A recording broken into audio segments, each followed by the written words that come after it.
there's people in here already. That's so awesome. Can y'all hear me okay?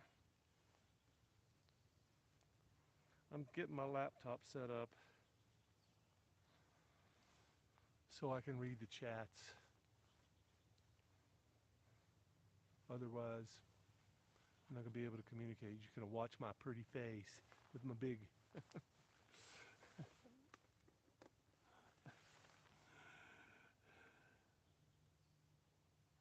Y'all are not going to believe what's been going on this afternoon. You will not believe it. And all I can do is try to describe it. Haven't started. Dude, I haven't started drinking either. I've got one cold beer and almost a full bottle of whiskey. And by God, I can't wait to hit it because it's been one of those days. Me trying to figure out a way to make this less irritating because my phone, it's a cheap camera on a cheap phone. It keeps flashing. You know, it's trying to adjust the contrast and the exposure. And it's just, somebody send me an iPhone. Give me 1 minute. I'll get set up. Maybe some more people will show up. Ooh, 8 people in the room. Wow. I'm about to tell y'all a story about what's been going on this afternoon. And you still ain't going to believe it. You still ain't going to believe it till you see it. So I'll give you a hint. It was raining 15 minutes ago. Not bad. Ah, shit. How am I going to get? How am I going to get? I should have set the internet up before. Yeah. Yeah, let me figure out how to do this. I'm gonna I'm gonna minimize this and I'll be right back. Y'all hang tight. Well, now let's see if I can do it like this. Yes. Hotspot. Yes. I think I did it without cutting out. Y'all know where I'm at? Does anybody know where I'm at that's not following me on a map? Those few special people that have access to my map tracking.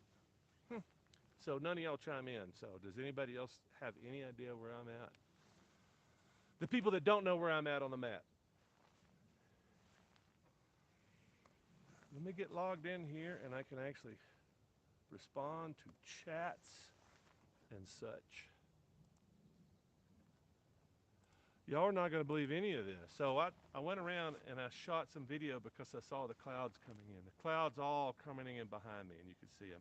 And I shot the video and I'm like, man, this is not looking good. So I set up a couple hours before. How's my audio? Can everybody hear me?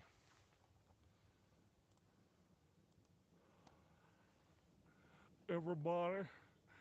Hey, hey, everybody. Hey, is, is everybody out there?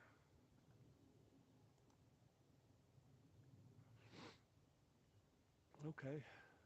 Looks like I've got, ooh, look! I've got chat up. That is so awesome. All right, let me scroll through and make sure I hadn't missed anybody. All right, let me mute this asshole on the computer. I haven't even started drinking yet. Contact, hoping it's a success. Man, I am too. You have no idea what I've been through today trying to make this happen. Hey, Coleman in the house. What's up, dude? Joshua, I think. Joshua Early. Remember, I read your comment this morning. I appreciate people. Thoughtful comments, especially if there's thought behind them. I just really appreciate them. Oh shit, I'm over the last live stream. He said, "Hold tight." Come on, Todd. Hello, yo yo yo. Keith's in the house. Audio is soft for me. Let me see if I can fix that. Let me put that big boom microphone right up in my grill, yo.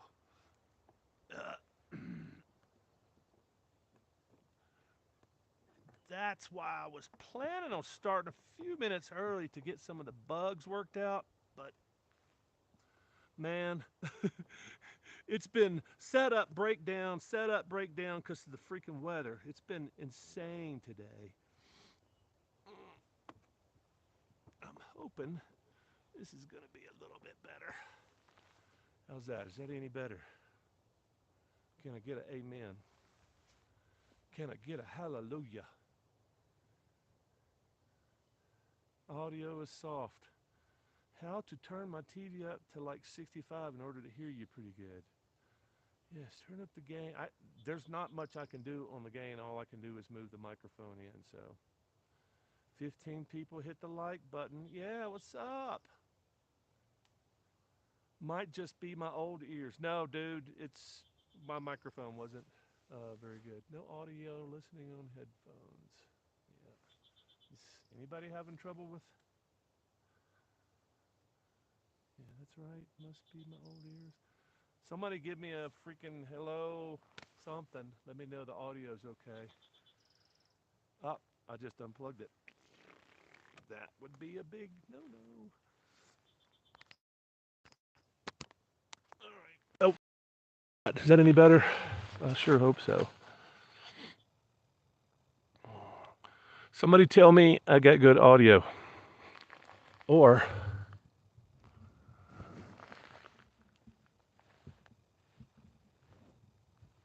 somebody tell me how beautiful this scruffy looking beard is.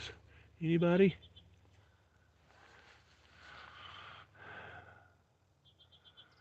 No audio, listening on headphones. I tune in to hear Moto Giant sing a rendition of John Denver's Colorado Rocky Mountain High. Hey, Don, loud and clear. All right. Rocky Mountain High, high, Colorado. That's where I'm at. So I asked before if anybody knew that didn't have access to my map. More details on that later. Anybody that doesn't have access to my map, answer the question, where exactly am I at? I've already given you a good hint. So did Keith. It's got better as I put my AirPods in. Ouch. Sorry about that.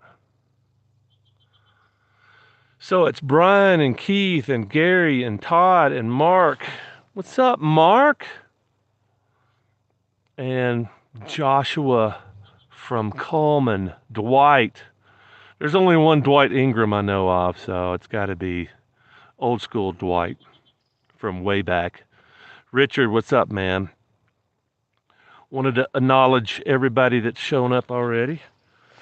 So, getting kind of like Santa. It's starting to bother me. I don't like big hair on my face. It kind of bothers me. But all right, step 2.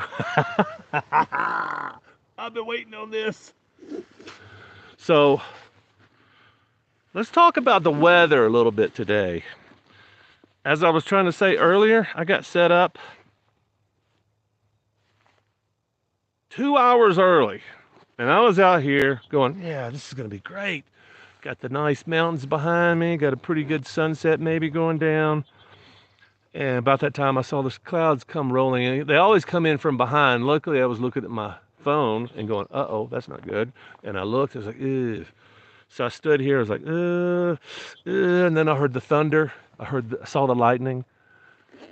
I saw the rattle and the hum, and I just packed everything up. I was like, ah, crap, this sucks. So I packed everything up, headed towards the hammock, sat up under there getting wet. Not really, I was up under the hammock. Anyway, that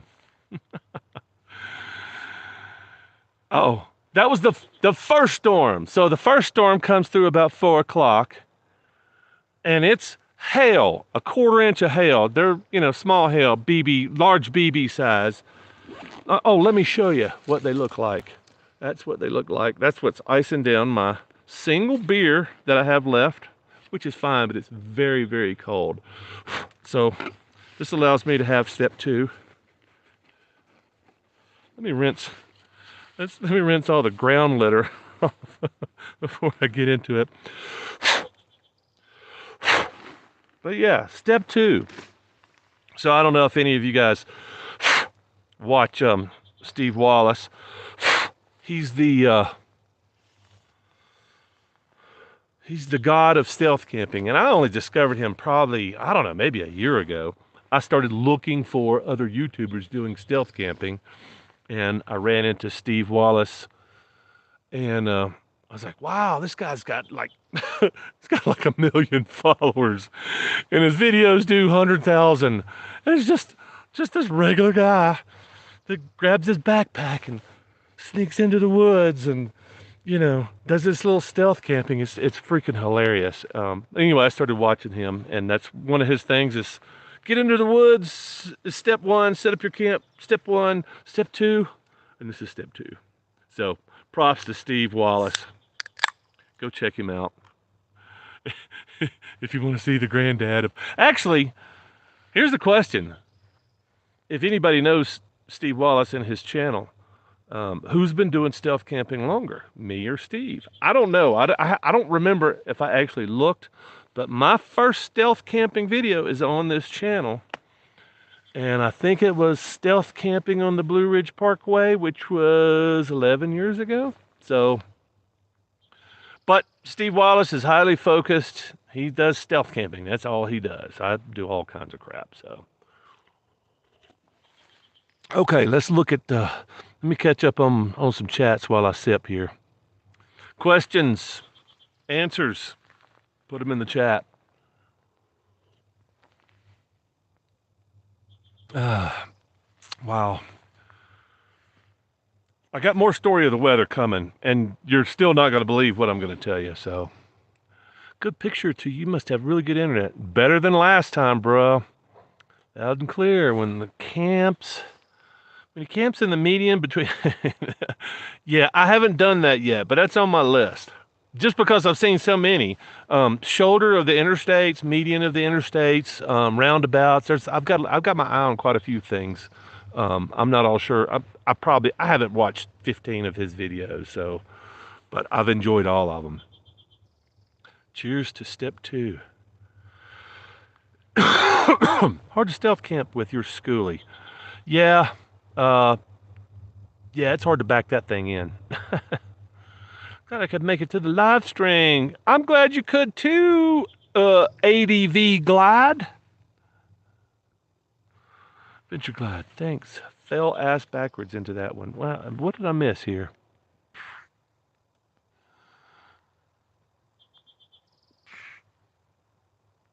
Yeah. Well, anyway, step 2 is working pretty well.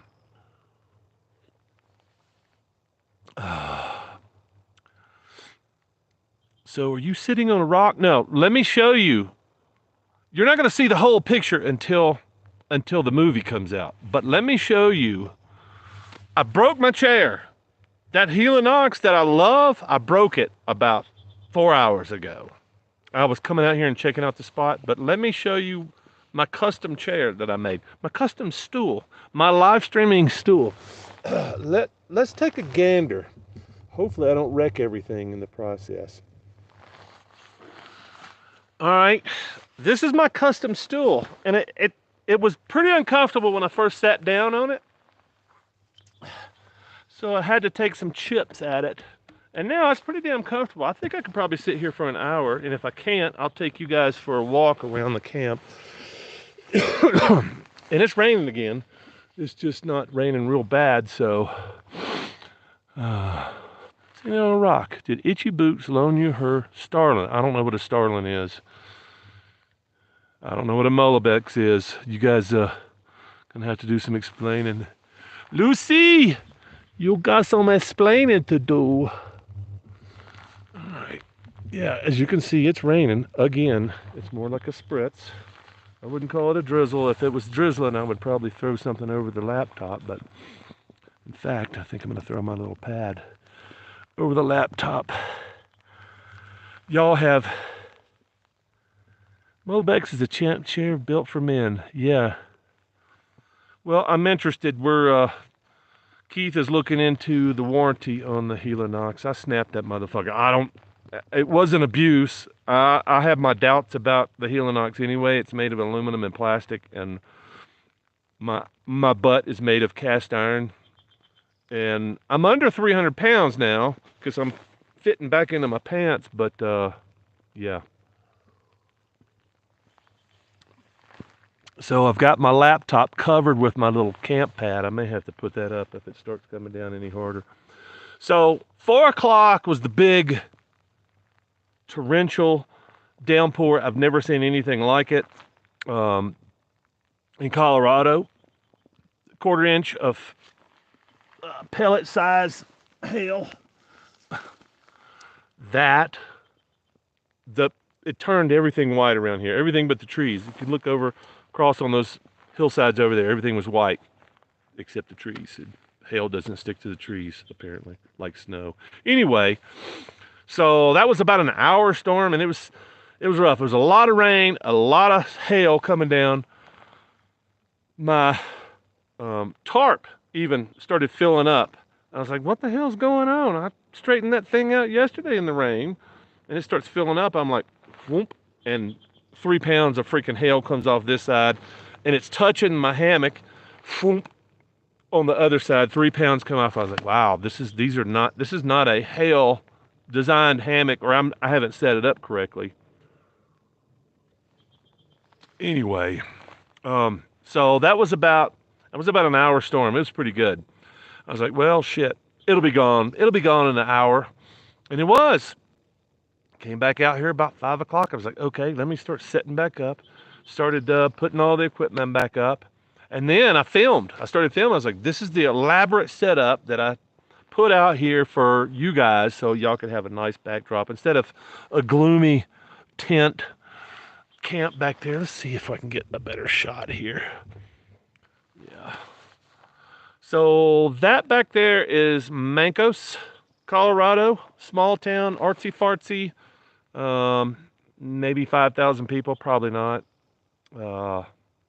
12 city blocks, bunch of houses, a few. I think there's a couple of main arteries, and then the highway.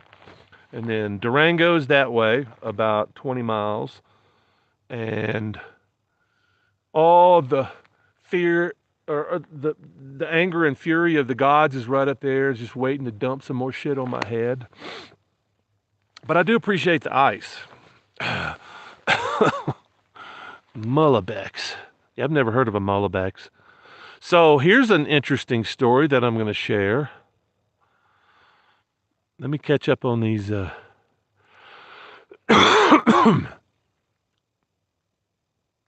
Rain won't last long. Sure. Yeah, well, that's kind of been my experience too in Colorado. Short little drizzles, but today was a real storm.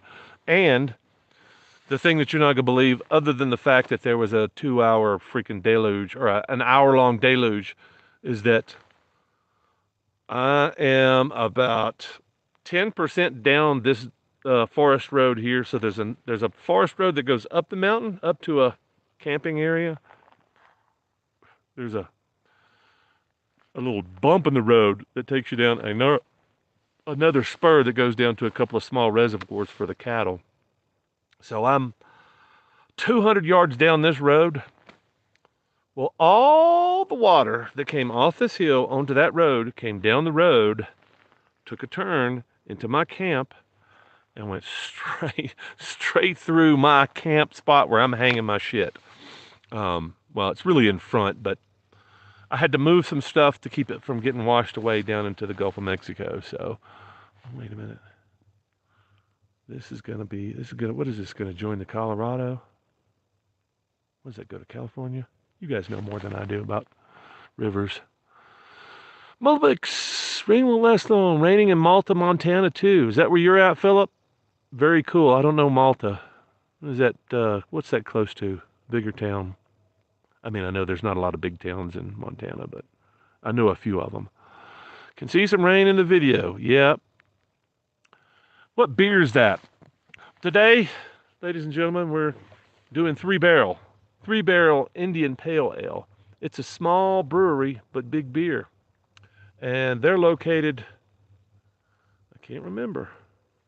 They're somewhere in Colorado. Del Norte, Colorado. I've never had it before. It's okay. It's a little bit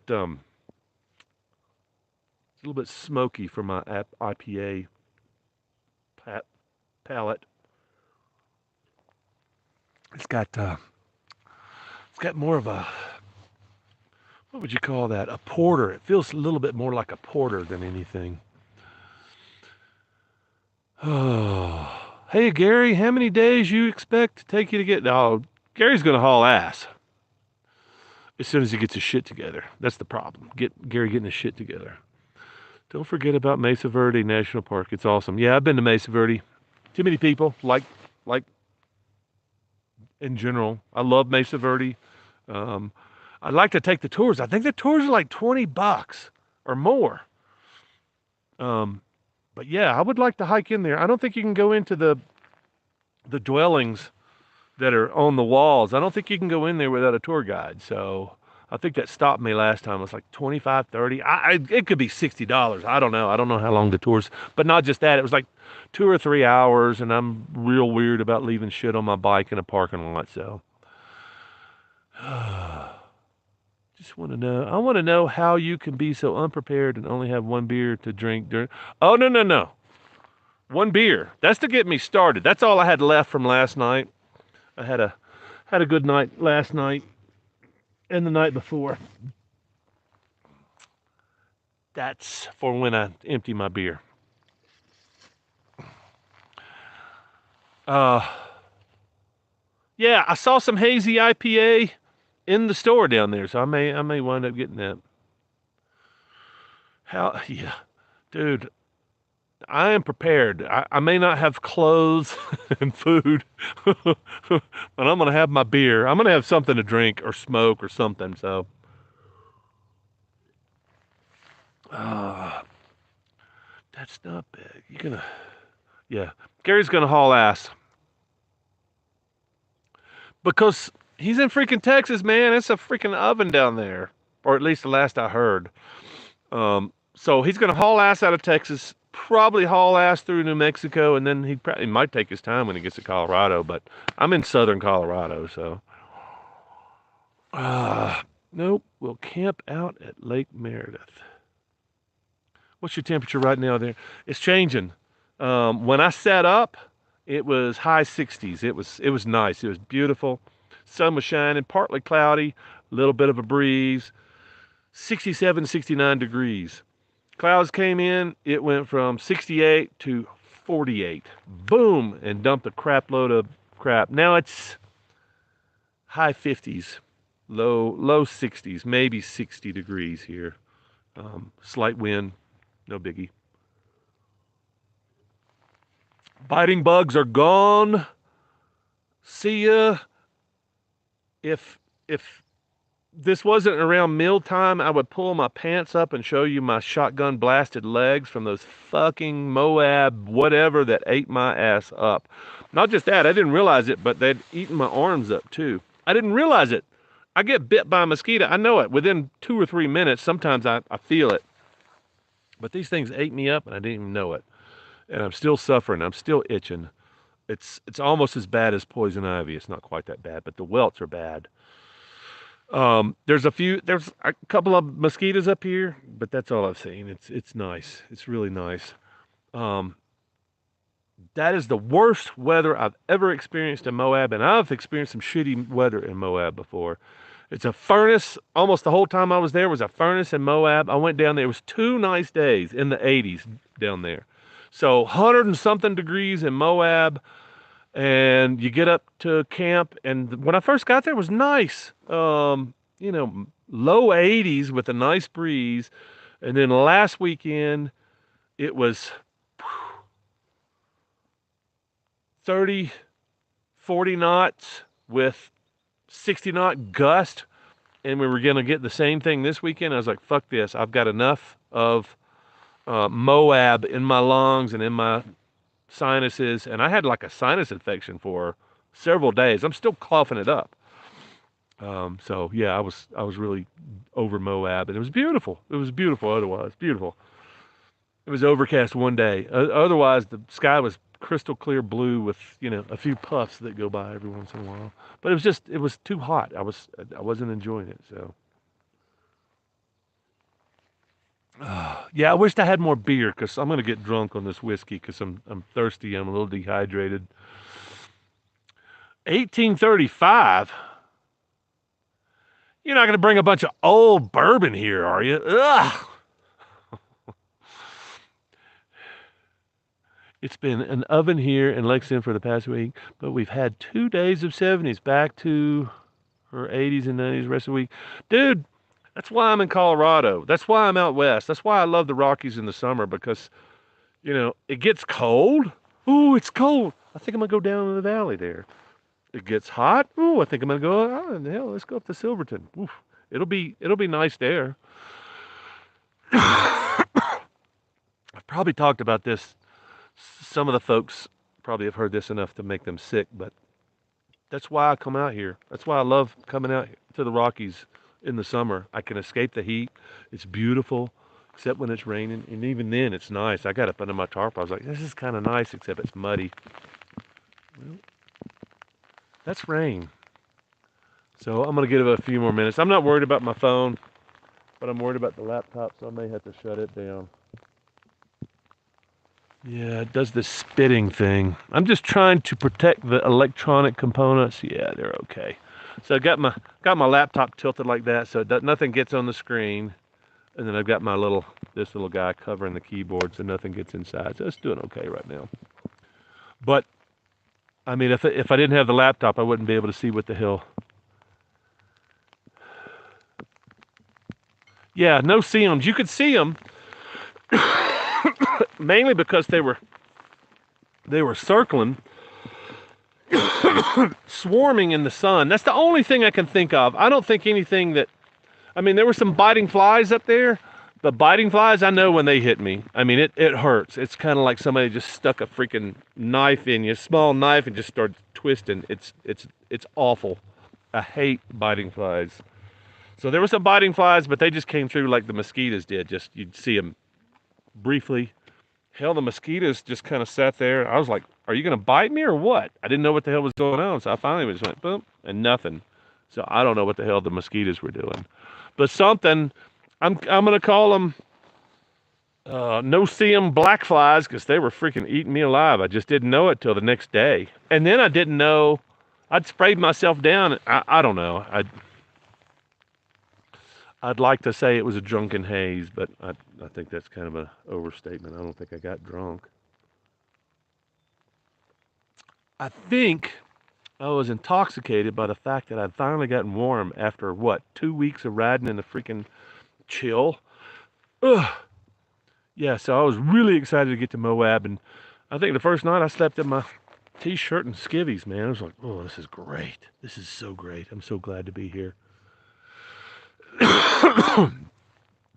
How many people do we have watching right now that are new subscribers within the last month? Drop a thing in the chat thing. I want to know who you folks are.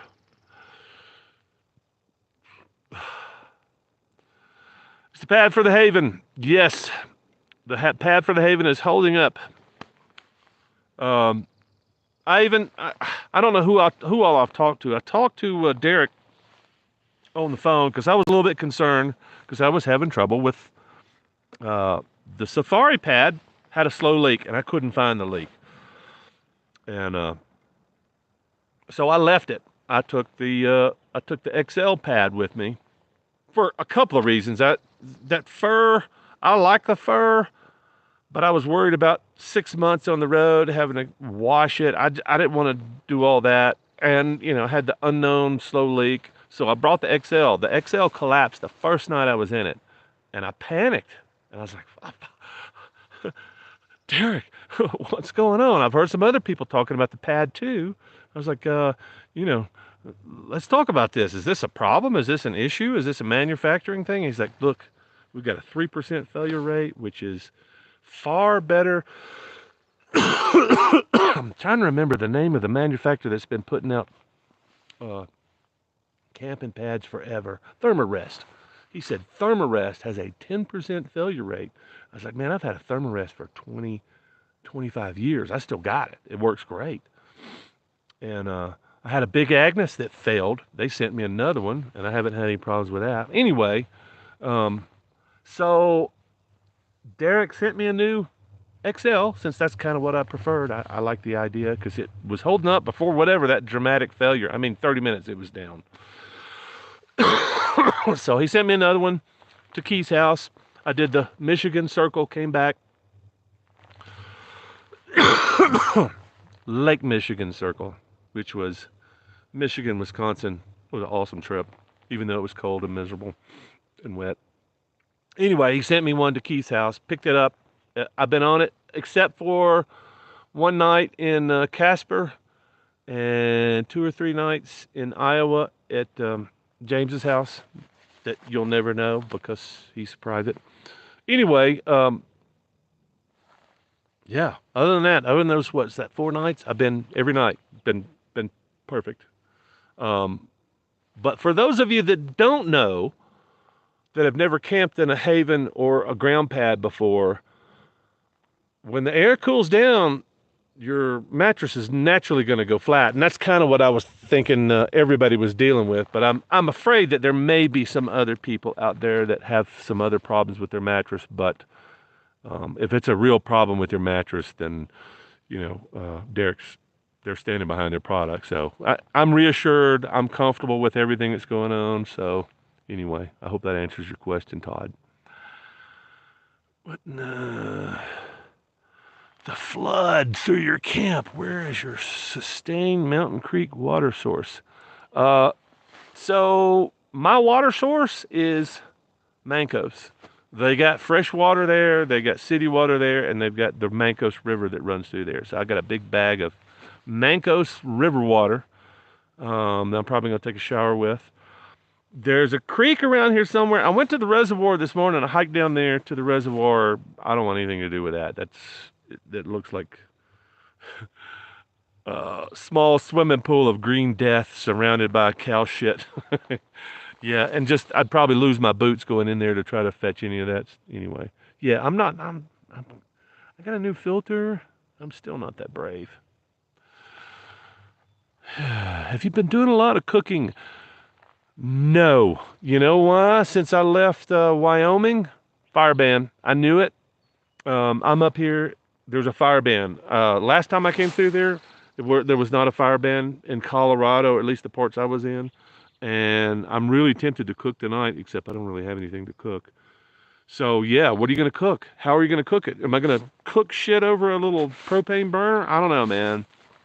I'm disgusted. I knew it was coming. That's why I left that damn firebox at home. It's like, that's a joke. It's just dead freaking weight and bulk, and it's getting in my way and pissing me off. So I left it. Got my little tiny little tube grill in case I find someplace. Like I might fire up that thing before I leave. There's a fire ban unless there's an hour's worth of flooding going on. Have you been doing a lot of cooking? Example of your meals. I have got some video of some short meals. I'm trying to just do easy stuff. I prefer drinking my meals. So much easier. Love the equestrian campsite in Iowa. That was really popular. I was expecting to get some pushback on that. Don, you shouldn't be camping there. Don, that's for horses, Don. Yeah, that's kind of surprising. Those bugs wanted your blood alcohol level over your blood. Yeah, I think I fucked a few bugs up. Ben says hi. What's up, Ben? Y'all watching me on the big screen? I just have this picture of you guys holding hands while you're watching the Moto Giant. It makes me all warm inside. Where are we? Well, hidden hammock, since I think you're just rolling in here. I am in southern Colorado, in between Durango, it's about 20 miles this way, and Mancos, about 8 miles that way.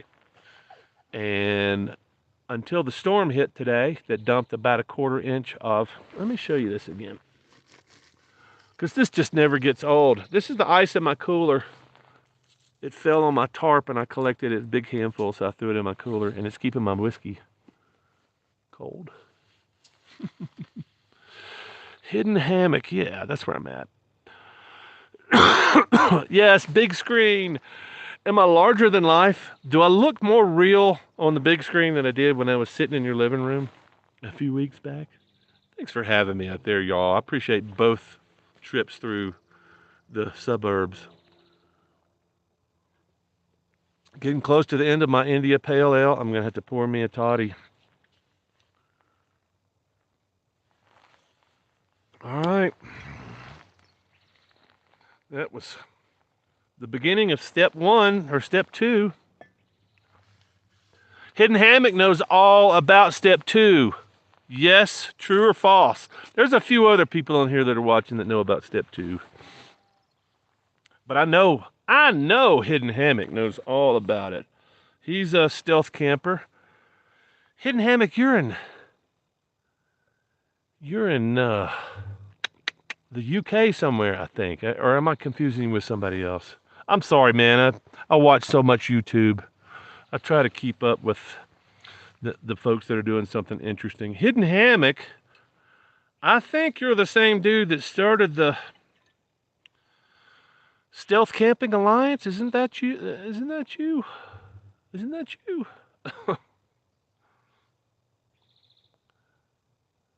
Carl is AWOL. Let me tell you about Carl. Carl is stealth camping at our old spot in Kellerman, Alabama. So I'm not sure if he's set up yet, if he's having trouble with the internet.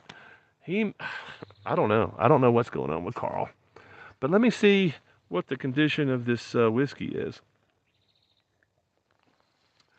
Oh, it's cold, thanks to Mother Nature, who rained several tons of BB-size hail on my camp today.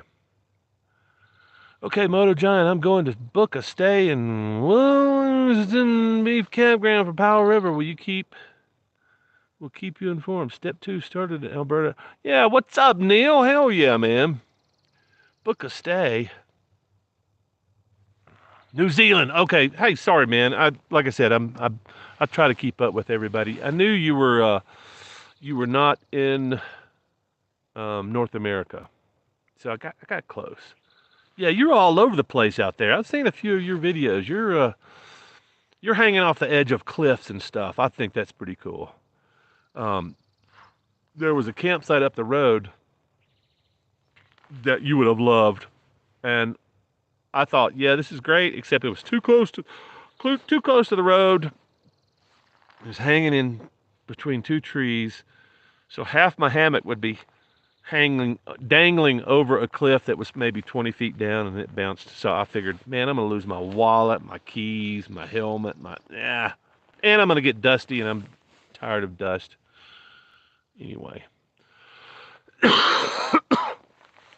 so how many people we got in here? 25? Surely these are not all my regular folks. I've got some new people in here. Where's my new people? Neil, you're new, aren't you? I'm trying to remember. Haven Safari arrives this Tuesday. Did I have anything to do with that, Neil? Did I have anything to do with you getting a safari, or did you decide to do that all on your own, and you just saw my little safari rants and decided to grab a safari? I'm really curious because I left a few links. Derek actually gives me credit when people click on my links and buy Haven stuff through my links. He actually gives me a few bucks, and I think it's great. And I think the bigger thing is Derek gets to see, hey, look, this came from Don. You know, somebody was watching Don and said, yeah, I like what this guy's doing. I'm going to try one of these Havens. And I'm still a big Haven fan, so oh, okay. Maybe I've talked to you before, Neil. I don't know. Damn, is it taking you that long to get? I thought the regular safaris were. I thought the Kickstarter was done like weeks ago. Huh. Okay. You look uninjured, well provisioned, and we agreed to separate. I am well provisioned. I'm uninjured, and we did agree to separate.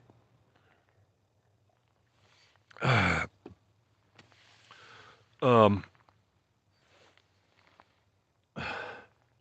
so Gary doesn't know it yet, but Gary and I are going to make a movie. It's going to be a Western. I don't know. We may have talked about it, but we're going to make a Western, and it's going to be about horses, except our horses are going to be motorcycles, and Gary's going to do some kind of an awesome creek crossing or a puddle or something, and he's going to come up, and I'm going to be filming him, and I'm going to go, that is one hell of a horse. I will give you $10 for him.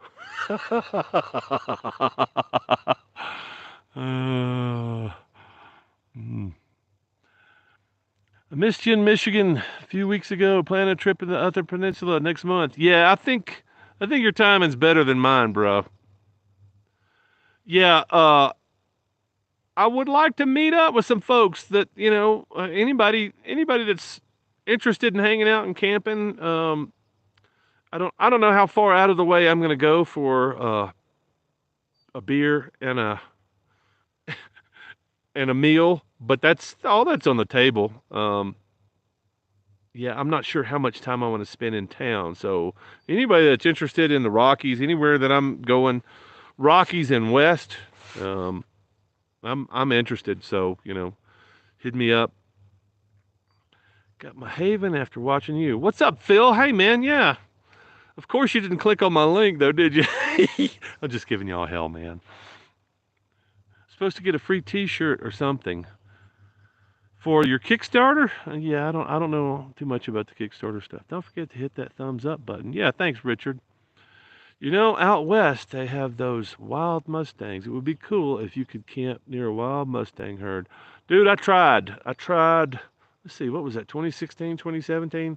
I looked all over Wyoming trying to find the wild Mustangs, and I found some horses, and I got all excited. I was like, "Oh, this is gonna be so great!" Pulled up my camera, started rolling up over the hill to get the footage of these awesome wild Mustangs. And one of them was a donkey and had a bell on. I was like, "Ah, shit! Somebody's got their horses out." West they had Saladin is your air mattress holding air. Who is Saladin?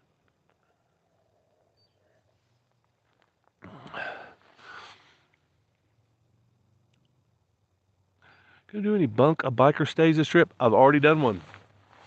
Did one in Casper. That story's coming up. Brief story. I asked the guy. I'm not real pushy when it comes to people that are doing me a big favor.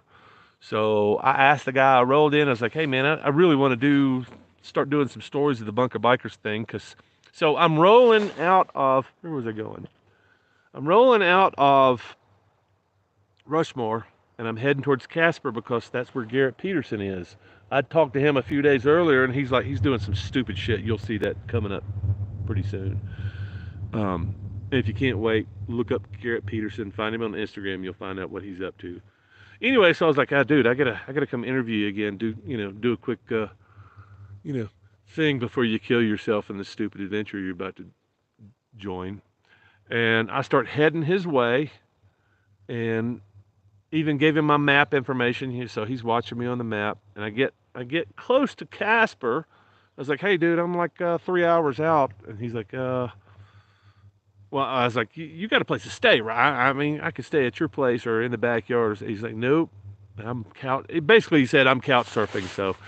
So he sold all his shit, sold his house, and for some reason I just made an assumption since he's in Casper, he's got a domicile.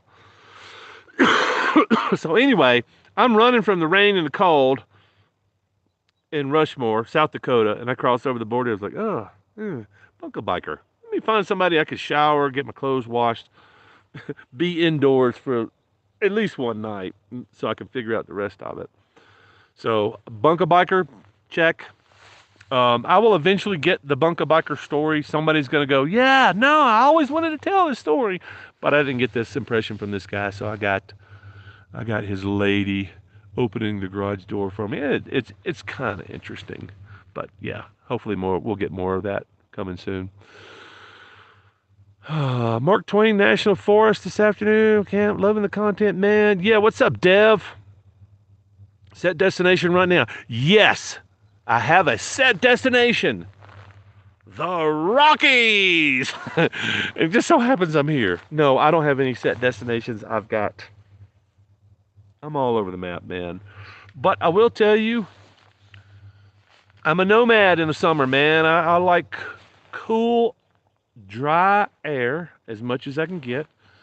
Um, until it starts snowing and shit, and then I go somewhere else. So the big picture is I'm escaping the brutal, hot, moist South to be able to live in paradise like I'm in right now. And that's basically what I'm doing. That's what I try to do every summer. Get on the bike and go somewhere where it's nice.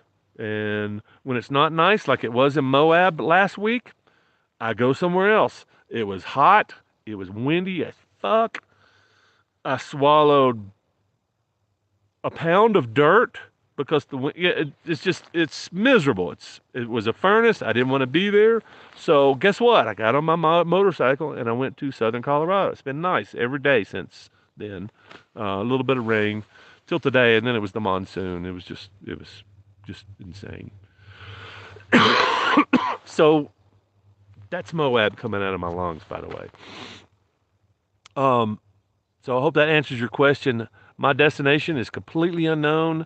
I'm drifting with the wind and the weather, and um, yeah, I'm waiting on Gary. Gary's coming up from Texas. He said Thursday, so and then I'm gonna let Gary tell us where we're going.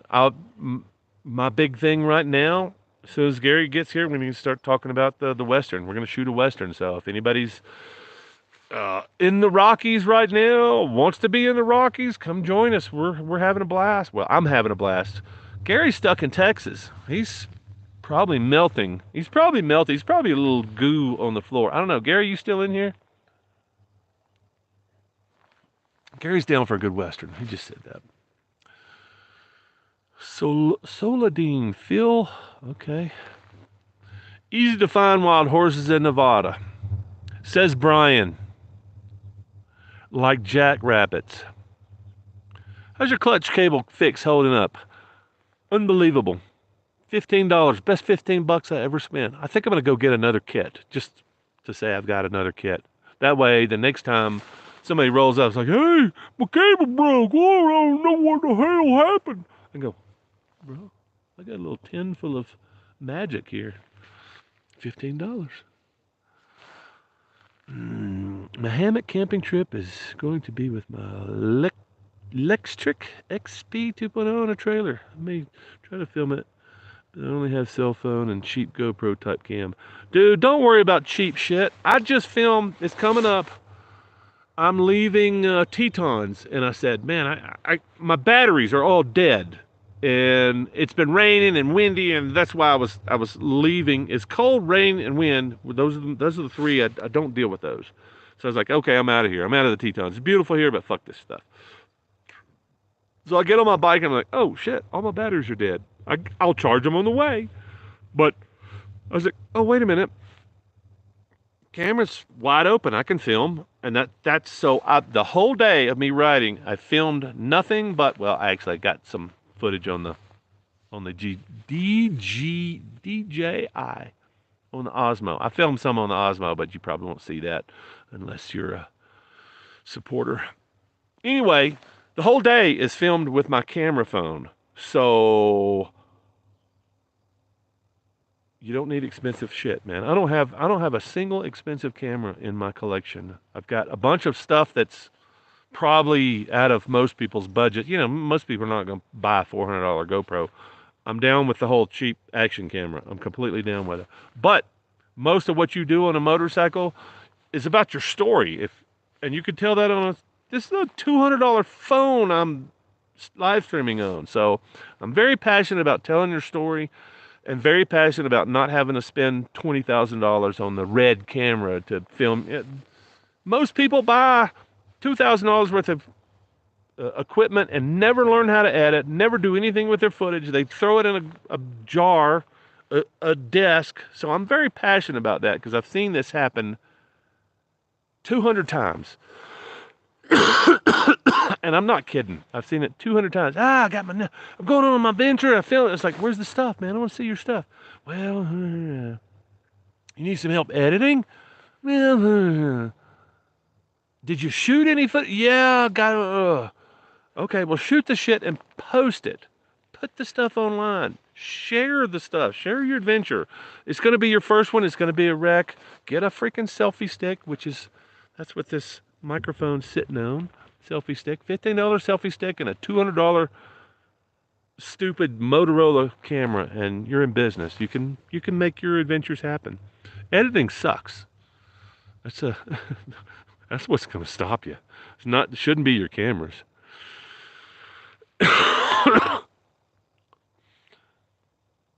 All right, where did I leave off? Yeah, Neil, man, just film it. Film it. And do something with the footage. Put it on a hard drive, put it on your laptop, put it somewhere so you can edit it later. If you don't know how to do it, just film it. That's what you got to do. Got a bunch of people that started a YouTube channel recently. I'm trying to help them once I get this Moab out of my lungs. But that's my thing is get the shot. Get the shot. If you don't film it, you got to use stock footage. You got to pay somebody for their footage of their awesome adventure. So get the shot. Get the shot. Film it. Get the shot. Fill your camera up. Dump it onto a laptop. You got it for later. You can always, when you're dying of cancer in your 80s, you can always go back and learn how to edit and go, man, I got to put this stuff on YouTube because this is awesome. The thing I did when I was 21. You can always do that. But if you don't get the shot, you can't. That was hard. I'm going to need another drink here in a second. Leaving on the tat in the morning, Tennessee to Oregon. Fuck yeah, Phil. I don't suppose you got any plans to document any of your journey. I've been real curious about the tat. I considered doing a portion of it on this on the Tiger, but this Tiger's not really a dirt bike, man. It's a dirt road bike. I was kidding myself. Yeah, good luck, Phil, man. I want to see some of your stuff. Post on Instagram. Do something. Put something online. Watching Haven videos. Yeah, dude. Are you going to make any videos? Being a bikeless biker at the moment, I live through you. Hey, man. Whatever works. I appreciate the views. I appreciate, maybe there's something I do that you go, shit, I could do that. That's kind of one of my goals. That's why low budget motorcycle camping adventure. I want to express to everybody that has any kind of desire, doesn't matter what kind of cheap piece of shit bike you got, doesn't matter what kind of matters a little bit more on the gear you got. Because, you'll see Garrett Peterson coming up real soon. That guy, he's got a roll-up sleeping pad, and that's about it. I don't think he's taken his tarp even this. This guy's hardcore, but he's young, and he'll probably survive hypothermia. He's surviving it so far as I know. But yeah, he's riding across coast to coast on a 50cc scooter that he's blown out to a 80cc scooter. So if you think $1,000 motorcycle, and that's generous. It's a 4-stroke Chinese piece of crap scooter that was crowdfunded. He was going to do it as long as somebody else paid for it because he wasn't going to pay for this stupid venture. Anyway, 23-year-old kid from Casper, he's doing it on the cheap piece of shit scooter with very minimal gear. And if he can do it, you can do it. And that's kind of what I'm trying to do is show everybody that you can do it on a budget. Oh, you only got $500? Well, that means you can only go for 2 weeks then. But you can still go for 2 weeks. You start staying at campgrounds and hotels and, glamping. You're not going to go as far. So that's kind of my focus is spend your money on fuel and tires, chain and sprockets, and alcohol.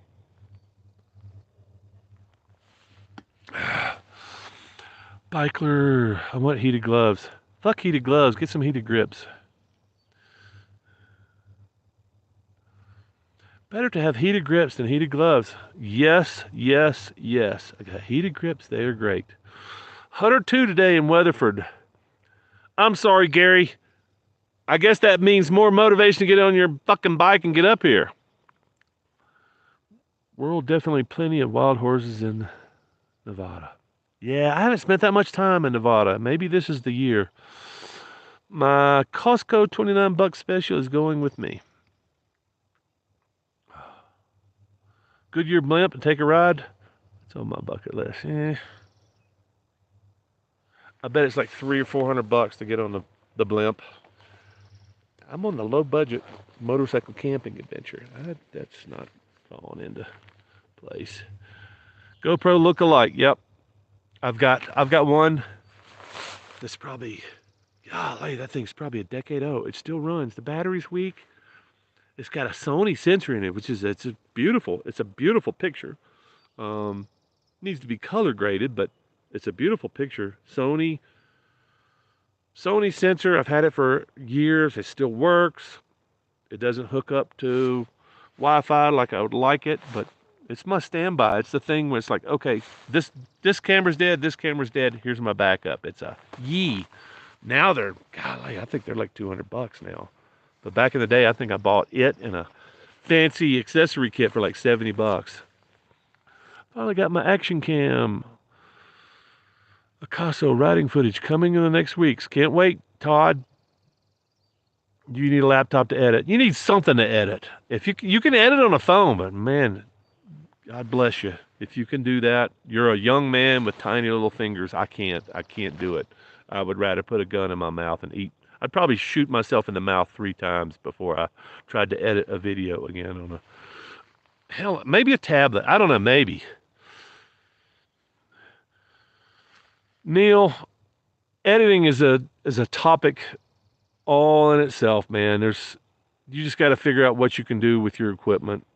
If you got a tablet, it would be a lot easier than a phone. I've seen some people edit on a phone. Usually, they're 19, 20-year-olds, but man, I can't do it.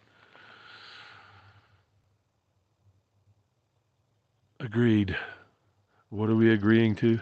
I need a cigar. I would love to have a cigar. Oof. I would love to have a freaking camp chair. Helinox. Rode the TAT last year. Enjoy the ride, Phil. Richard, hey man, where's your story? Is there a Western Camp and Cook rally scheduled yet? Nope. Would you come if I schedule one?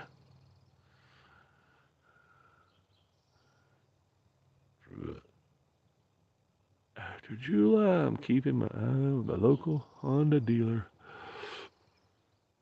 Reasonable sized roadworthy bikes. Neil, fuck a dealer. Find a bike out there in the wild. Stop trying to pay the man. There's plenty of bikes for sale. Some of them, if you shop long enough and hard enough, you'll find something that you like and pay cash for the motherfucker. Don't hook yourself to the freaking finance company that's paying 5 times worth what the damn bike is worth. And that's before that's before interest. You go to a dealer, you're paying what's the cheapest decent road bike you can get? $8,000, $12,000. I don't know. I don't shop for new bikes. There's plenty of good used bikes out there.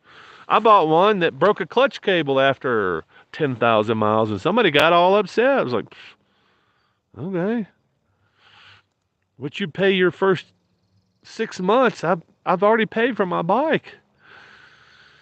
I'm trying to keep up with the chats here, y'all. Bear with me. When the snow flies in the late autumn, how much money would you need to have in your pocket for you to go straight to Mexico in winter instead of going back to Alabama? That's an interesting question. It's not about the money I need in my pocket. It's how I'm going to keep cash flow, because my cash flow is completely dependent, and it's a pittance. So if I'm in Alabama, I can actually make a living. I can do what my regular job, my regular career for the past, what is that, 12 years? 12 years, I'm a data recovery guy. take data off of broken hard drives. I can actually make a decent living doing that, even with the disaster of the business that I left behind. I kind of left that business behind in 2015, but there's still enough traffic there to put enough money in my pocket. I can buy stuff, not just survive. But when I'm out here, I can't do data recovery. So I'm a webmaster. I've got 3 clients that consistently pay me. Not very much money, but I'm dependent on that little bit of income to be able to eat and to to be able to continue that little bit of income on the road. I've got to have internet, and I can't figure that out in Mexico. And what's the deals that I found in Mexico that I can do that are, it would take probably half of the income, that little bit of income that I. So it's not about crossing over the border. That's not it. It's about putting fuel in my tank and tires on my bike and food in my stomach, and I haven't figured that out yet. Mainly because of the internet. That's the big hang up. I wish I could figure it out. It should be easier. Snowfly, dude, if you guys have ideas, I am all ears. I'm dying. Central and South America, Mexico, I'm dying. I just don't want to deal with the government. So Mexico is probably about as far as I'm going to get for any length of time soon. So I've got 5 hours left on the battery pack. Oh yeah, I'm golden. Battery pack rocks. My solar panels that I had out here earlier before it started raining. Oh, I'm sorry. I'm a little bit behind on step 2. 1 second. I don't know if y'all can tell, I'm really excited to be out here in the wilderness in this great weather, despite the fact that there was a monsoon of freaking hail today. Yes, laptop now down from a PC. Oh yeah, most of the Craigslist bike looks scary. Well, there's Craigslist. I hate to recommend Facebook Marketplace, but that's where I bought the last 2 bikes. I still have both of them. CBX 500X, yeah, those things are starting to get a little bit pricey though, because everybody thinks that that's the shit. I don't think that that's the shit, but I think that people should definitely start getting away from the fact that you need 2,000 cc's to be able to ride a motorcycle. That's just complete horseshit. So I like the CBs, period. The X will probably get you where you want to go if you can find a decent price on one. But they're starting to get a little bit stingy on them. And there's people. I think your answer is maybe find somebody that's pushed the CB to the limit and said, nah, no, I need a big freaking 1250 GS because I can't have an adventurer without looking like those guys. Find that guy, because he's going to be anxious to get out of that bike, and hopefully he's not upside down on it. But yeah, I think that's the problem you find on a lot of motorcycles is like, yeah, I financed it. I still got 5 years to pay it off. It's not my favorite bike, but you're going to pay the price that I paid. I'm not. I didn't make a mistake. You're the one that's going to pay the price. That's what you run into on a lot of the newer bikes. You get something like I got, 10-year-old bike. Okay, you got to do a little maintenance on it. You got to do a little bit of, but people are like, yeah, it's paid for. I'm done. It's just sitting. It's in my way. My wife said 4 bikes is the max. So, come get this thing out of my way. It's got a few scratches on it. But most people don't want those bikes, so. Schedule an event on the eastern side of the Rockies. What you got in mind, Gary? Could it be time to start a Patreon channel? Dude, I've got Buy Me a Coffee. I don't think I've been putting the links in there. Usually when I post from my laptop, it automatically posts Buy Me a Coffee. I think I got a merch link in there. Anyway, buymeacoffee.com/motogiant. You'll find me. $5. I'm about to start rolling up some shit out and buy me a coffee because I'm going to need some support to keep this going because gas is $6 a gallon, y'all. I don't know if y'all noticed, but it's eating into my budget. So what I'm thinking is I got a lot of things to share. My friends, quite a lot of them are in here on this. I'm live once again. Um, yeah, Patreon. I'm not doing Patreon. Fuck those guys. Those guys don't believe in free speech. Fuck those guys. They're commie bastards. I will never do business with somebody that freezes your account and no, fuck that shit. Buymeacoffee.com/MotoGiant. I will put a link somewhere. Oh, there it's right there. It's right here and it's in the description here. Buymeacoffee.com/MotoGiant. If you scroll down, you'll find it. I want to encourage everybody to join that because I've got some stuff that's coming. I've got secret videos. I've got my map link. If you're a supporter, which is basically you're putting fuel in my tank, I'm going to give you access to my map. So you get a link. You can track me around the country. So if I'm heading towards your neighborhood, say, hey, man, beer, my house, or beer at the pub down here. I would love to meet more of my viewers, the people that are on the fence about doing some stuff, traveling, adventure, budget, stuff like that. I would love to meet more of you. So map, more access. So I've already produced a couple of videos that behind the scenes kind of stuff that YouTube is probably not going to let me show anyway, or if I do, they'll bury it like they do most of my stuff. So there's going to be that. Todd mentioned something earlier I thought was pretty good. I can't remember the guy's name, but he said it's a YouTuber that he would take call-ins. So you call him, dude, my supporters, yeah, that would be totally, yeah. So call me, Brian, call me, and we'll do a live chat. You can ask me stream of consciousness. Brian's really good with questions, so might be overwhelming. I don't know. Brian, you still in here, man? You're not working today, are you? I like a bike with foot pegs, straight down, riding lane for yeah. All right. Yeah, so I'm just kind of spitballing some stuff that my supporters might like. And yeah, so I'm kind of wide open with that. I think Todd mentioned maybe something about campsite tracks. I don't know about tracks, but campsites definitely. I would like to share with a limited group of people. Hey man, you want to come to this campsite? Well, yeah, I got coordinates. I mean, I've just got kind of all kinds of ideas. I'd be more interested in what you guys were interested in, like what. Oh shit, what's up, Brian? Thanks, man. Thanks, dude. Brian's my bro in California. He's probably on my list, unless something really terrible goes wrong. He sold me on California, or at least his version of California. He's way away from the city. And he's changed my mind on California. I really haven't been that interested in California up until Brian started saying, "Man, you're all wrong. You're wrong. You're wrong. This is how.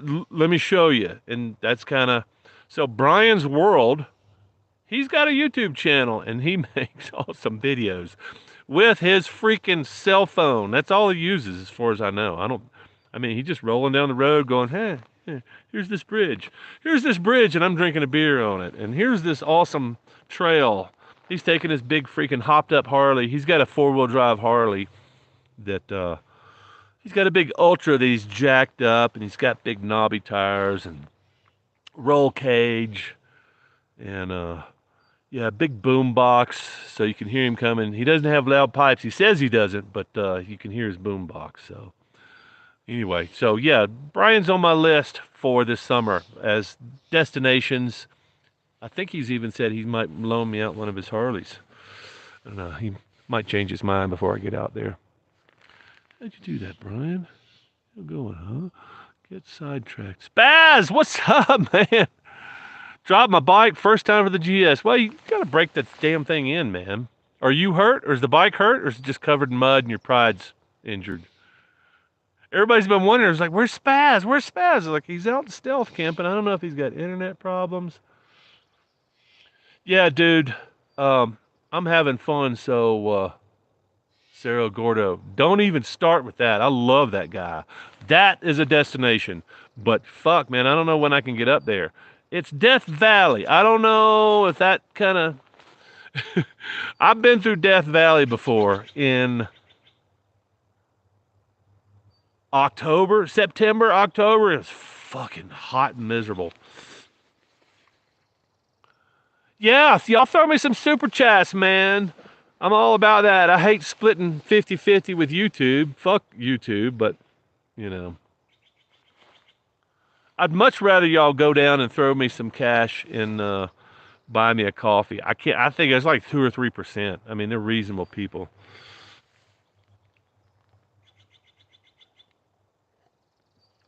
So I'm having some internet problems. Oh, you haven't made it to step 2 yet? Chair together. Favorite place this far? It's one of my favorites, TW. Seen any bears? I've seen bear tracks. I saw bear tracks in Shoshone that's coming up. Let's see. Shoshone's coming up real soon. Probably like 3 videos out. I'm trying to catch up, man. I'm trying to keep my batteries charged. I'm trying to edit, trying to keep them coming. Oh, the Grey Goose is good. Yeah, cool. Buffalo Trace, single barrel. Don't be teasing us, Todd. All right, I gotta get up.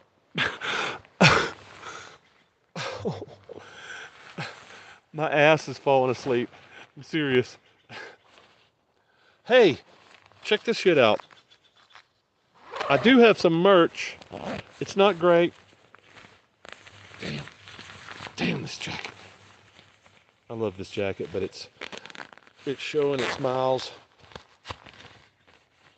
I'm gonna show you guys this before I forget. As far as I know, there's only 2 other people on planet Earth besides me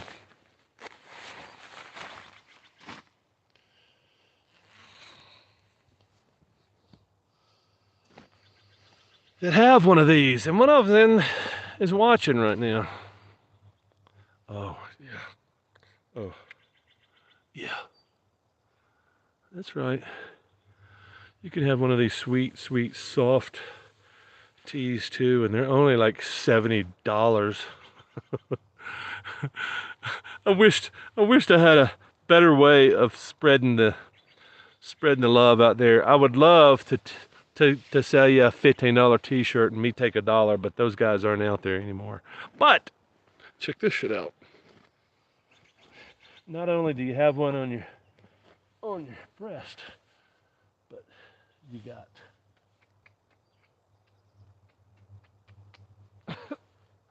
anyway. I think there's still a link in the description. But Keith and Ben's have one, and me, and that's it. So yeah, okay. I'll have to put a link in the new. So you can go to my store and shop Amazon, but yeah, I don't think there's much shit in there anyway. So the weather's clearing up, not too bad.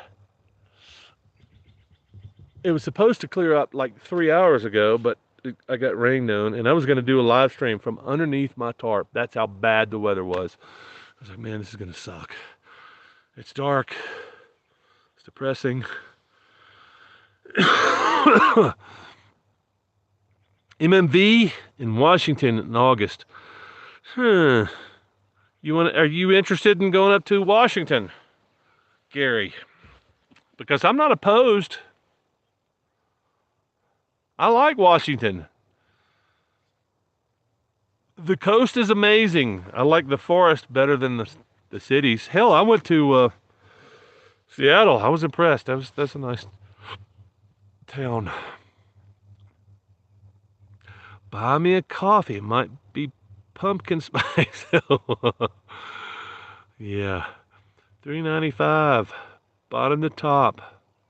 Wait, YouTube takes 50. Yeah, dude, that's what I was saying. I appreciate the gesture, but I'd much rather get the money than giving YouTube half of my revenue. So, but I do appreciate it, and thank you, Brian. I don't want to discount anybody that does a super chat, but I like my audience, and I would rather you guys know what's going on. It's kind of a scam, you know. It's like I mean they take 50% of everything, so the ads they run on my shit, 50% of the revenue goes to them, which it's their platform. I don't want to bitch too much about YouTube because it's pretty awesome as far as eyeballs and stuff. That's why I'm on a couple more platforms, but I don't put much stuff on there because as few views as I get on YouTube, I get much less on the other platforms. So I try to limit the amount. It's just frustration. It's frustration more than anything else. But it's also like you see something like a super chat. It's like, what did they do to deserve 50% other than provide the platform? It's like, yeah, it'd be nice if they paid their creators more, number one, and certainly when you're like, I mean, this is kind of like a tip jar. They're like taking half the tip. Kind of shitty. So buy me a coffee. I think they take 5%. So yeah, if you guys want to buy me a coffee, or as I say nowadays, buy me a gallon of gas. Almost $6 a gallon. It's closing on most of the places I'm traveling now. So $5. I think that's the minimum thing you can put in coffee. But man, hey, I appreciate anything. $5 is $5. Any law harassment? Not a bit. Hey, Spaz. What's up, Keith? Be right back. Assembling chair. And step 2. I wore my MG shirt to Hog Rock Rally. I hope you got some exposure there. I hope people are like, hey, what the hell's a moto drawing? I was in Seattle Thursday. Of course you were, Brian. Yep, I am up. You're up to travel to MMV rally. Dude, I'm all about MMV rallies. You know, besides the internet thing, she always puts us in the place where I got to go find the internet. I got to. I can't do more than 2 days without internet. I gotta check in with my folks. So people would fire me after. I'm probably gonna get fired by all 3 of my clients anyway. So oh, you went to Saddle just to be funny? Rather mail you a check. Yeah, dude. Any of the above. Join membership. Fucking A, thanks, Todd. I got some stuff coming, man. So really, I appreciate any support you guys have. Uh, anyway, but I would also suggest I'm going to stand up for a few minutes. I hope y'all don't mind. Turn the camera. Give you a little bit different view. Let me introduce you.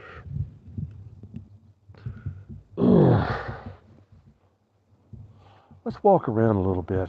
I may take you on a camp tour, but there's not really anything special about the camp, so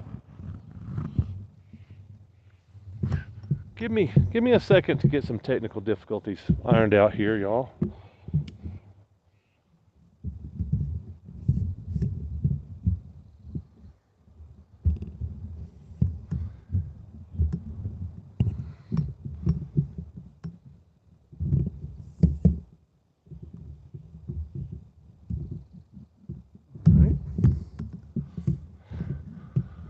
All right. Getting close. Getting close. Oh yeah. All right. I'm feeling better that I'm off of that saddle. I'm surprised how long I lasted on that tree stump, to be honest.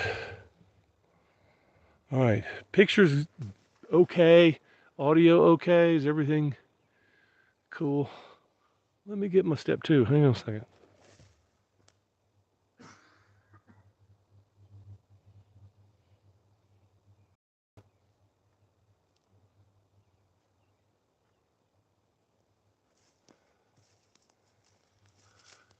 Yeah, so the woods are splendid. I love this section. Oh, here's some irony for you, for those folks that are into irony. Um, so I broke my Helinox, my much loved, much coveted Helinox camp chair. Thank you, Keith. Um, the irony, and you can say coincidence, but I like irony. I like pissing people off. The irony is I had a, give me a second, and let me think of the name of the freaking chair.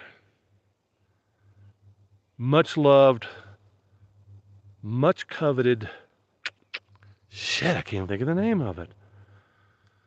Uh, anyway, it was imagine a wooden director's chair. You know what I'm talking about. Canvas, back that says director. Usually they're pretty tall. Well, my director's chair, I'll come up with a name in a second. It's world renowned, released for adventure folks, especially BMW GS adventure folks. They're every one of those motherfuckers that's ever been to a rally has got one of these chairs. Anyway, I had one for a decade, and I brought it to the rally in the first MMV rally I went to, 2020, and it was starting to get loose. It's wood, steel, canvas, and awesomeness, and it was a great camp chair. And it folded up into nothing. It was heavy, but it folded up into nothing. You could put it in your side case, which is why everybody loved these things. But anyway, I had that thing for over a decade, took it to MMV, started falling apart. Every time I picked the chair up and moved, something fell off of it, and I had to hook it back together, and everybody laughed at me, and I got, it was a scene. But finally, about a mile down this hill in 2020, I wound up snapping one of the wood supports. Finally, it came loose. It got in a bad position, and I'm 300 pounds, so I snapped the thing. So I wound up left a little note on the chair, less than a mile from here. So irony, coincidence, I don't know.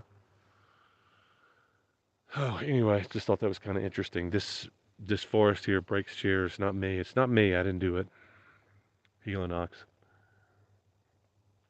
Just warranty the freaking chair, man. I gotta be comfortable when I'm chilling at the campsite. All right, so I gotta figure out how to pull this chat back up, y'all. How do I do that? Chat. Kermit, thank you, Todd. Kermit, world renowned, very expensive, kind of heavy, but pretty awesome. What's up, Northwest Moto? What's a MMV rally? So, Minimalist Motorcycle Vagabonds. You can find them on Facebook. Pretty awesome group. I met Gary at MMV. I met Garrett Peterson at MMV. I met Z at MMV. There's all kinds, the whole list of awesome people that like living on a motorcycle. Some of us only do it partial parts of the year, but vagabonds, I think that's kind of a name that people give themselves that live on their motorcycles. Probably the best example that you guys might know is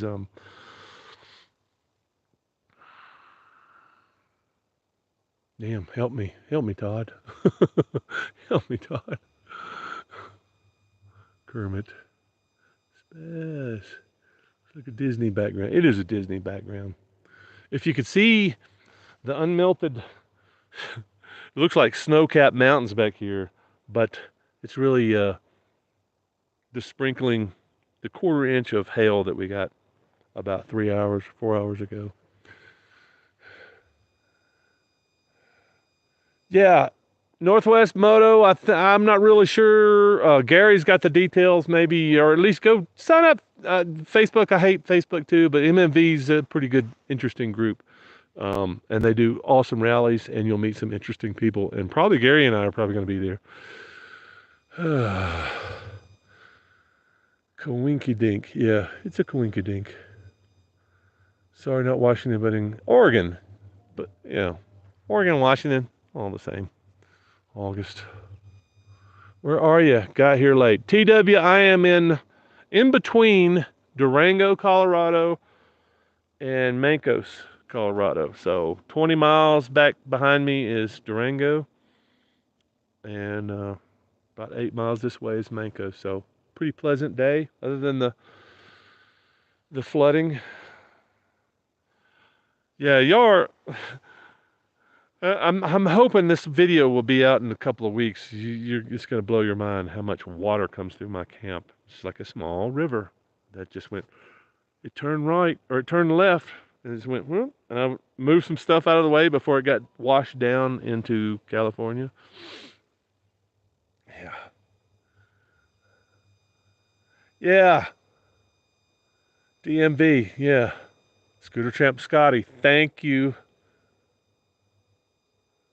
Scooter Tramp Scotty is the probably maybe the world's most notable vagabond. I don't know. I don't know. I know that there's some more hardcore people that turn their nose up to Scotty, but he's been doing it for a long, long time. So, and he's got a YouTube channel, and I like his stuff. DMV. Yeah, I like DMV. Do some Google and Facebook searches to find. Just find MMV on Facebook, and I'm on there. I don't do much Facebook, but close to Silverton. I'm about, I would say, 2 hours from Silverton, hour and a half at least. I'm a little more wild than Scotty and DMV. Seriously? I thought they were a little bit more wild than me. You mean they're tame? What does that mean? Yeah, Silverton's on my list. I hope I can drag Gary up there. Silverton gets cold at night, and there's areas north and south of Silverton, but there's not a. The places I want to go in Silverton are pretty rugged, and I don't really have the bike to take up to the places that I want to go around Silverton. The passes, I love Engineer, I love Cinnamon. I would love to do them again, but I don't think I'm on the right bike. And Gary's probably on a more appropriate bike, but Gary hasn't been in the dirt in I don't know how long. Gary, you tell me. So I don't want to kill Gary. I don't want to bust my rims, but I don't know. Maybe Gary shows me how to do wheelies on a big bike in the dirt, and maybe we go do some of the passes up around Silverton. I love that area. I love all the passes around there. They're just freaking amazing. And on a good dual sport, oof, I miss that stuff, man. I could spend months around Silverton, seriously. And typically I spend about 4 to 6 weeks around Silverton till it starts snowing, and then I haul ass. Anyway, it's been a few years.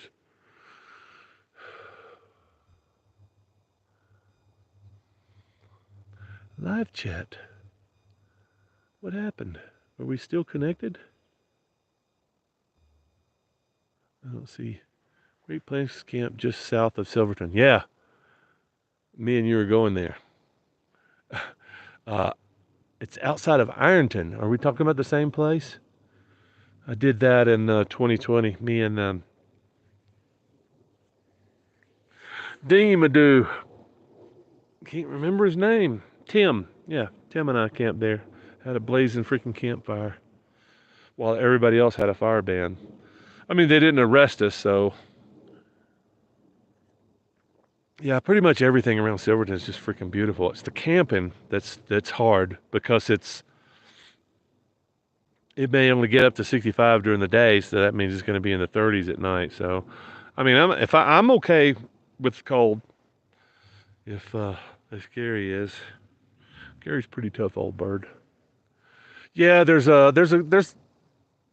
it's not an issue of not being able to camp. It's, do you want to camp next to the trail that there's going to be 50 Jeeps and 4x4s and side by sides coming through? I can't. Oh, uh, oh, Evan Williams bottle. Is that the bottle? No, fuck it. I don't. Bond. I mean, that's a new term to me. We talked about it the other day. Man, is it decent tasting bourbon? That's my. I'm not snooty when it comes to anything. Beer, liquor,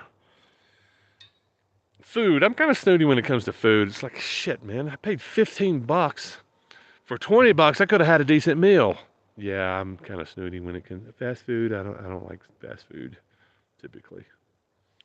There's some good fast food.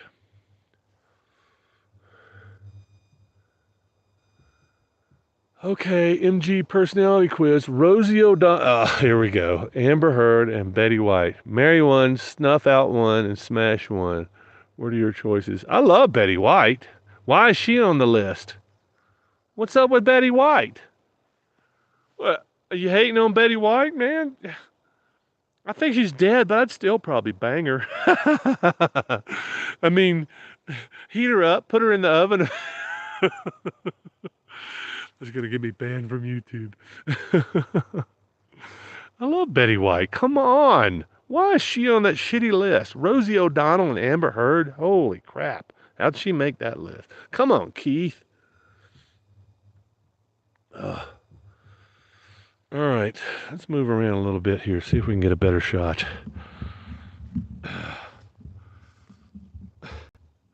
I'm on a hillside.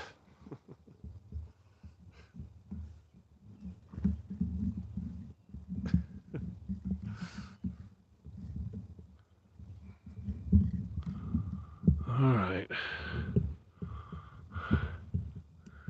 Yeah. So, yeah, that's not a good shot. It's not a good shot. Backlit. All right. So, if y'all are looking down the hill, and I'm trying to remember the name of the oaks, this shrub that you're looking at that's all over this hillside here, and I'll get more details. I think it's maple oak. I think it's what it's called. It's all over this hillside. You look at the leaves. Let me get one for you.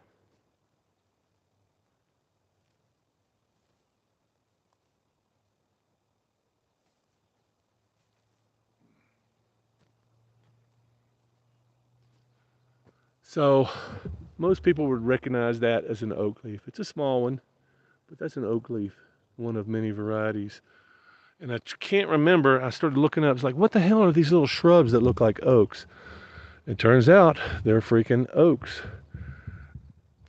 And this type of oak, and let me know if you guys are interested in this. I'll do a little bit more background on it because I like wildlife. I like plant life. I like history. I like geology. I like all kinds of different stuff. I kind of like throwing stuff in there, kind of make things interesting because I'm interested in it. I assume that somebody else might be. But this is a fire-resistant shrub tree. And I'm pretty sure that these are, shit, I forgot the name of the damn pines. Not bonanza, not, it's the huge monsters that are all over California and Idaho and shit. It doesn't take much, just a couple of drinks. Pa, pa, pa, pa, pa. Anyway, this is fire country. This place burns like every 5 years. The stump I'm sitting on over here is a burnt remnant. I think they cut the tree and then it burned through here, so you can see it's all black except where I cut away my little, it's a place for my balls. It was a pretty big notch because, I got big balls. But anyway, it's a very fire prone area, and this shrub tree, I think it's called a maple oak. Anyway, I'll do my research, and if you guys are interested in that, I'll do some research and maybe make a little video about it. You're definitely going to see the flood.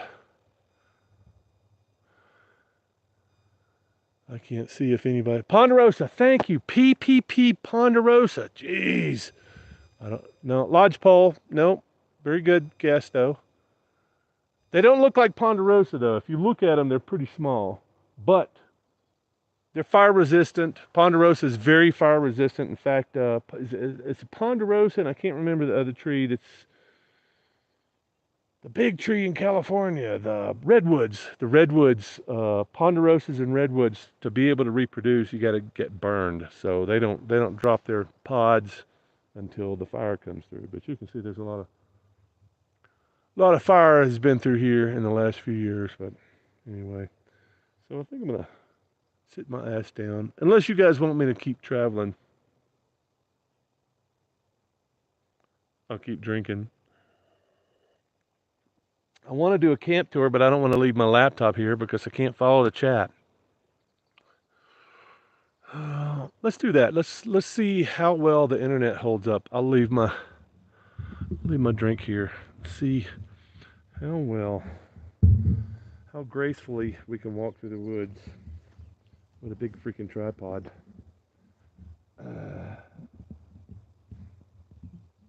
I'll just catch up with the chat when we get back. How about that?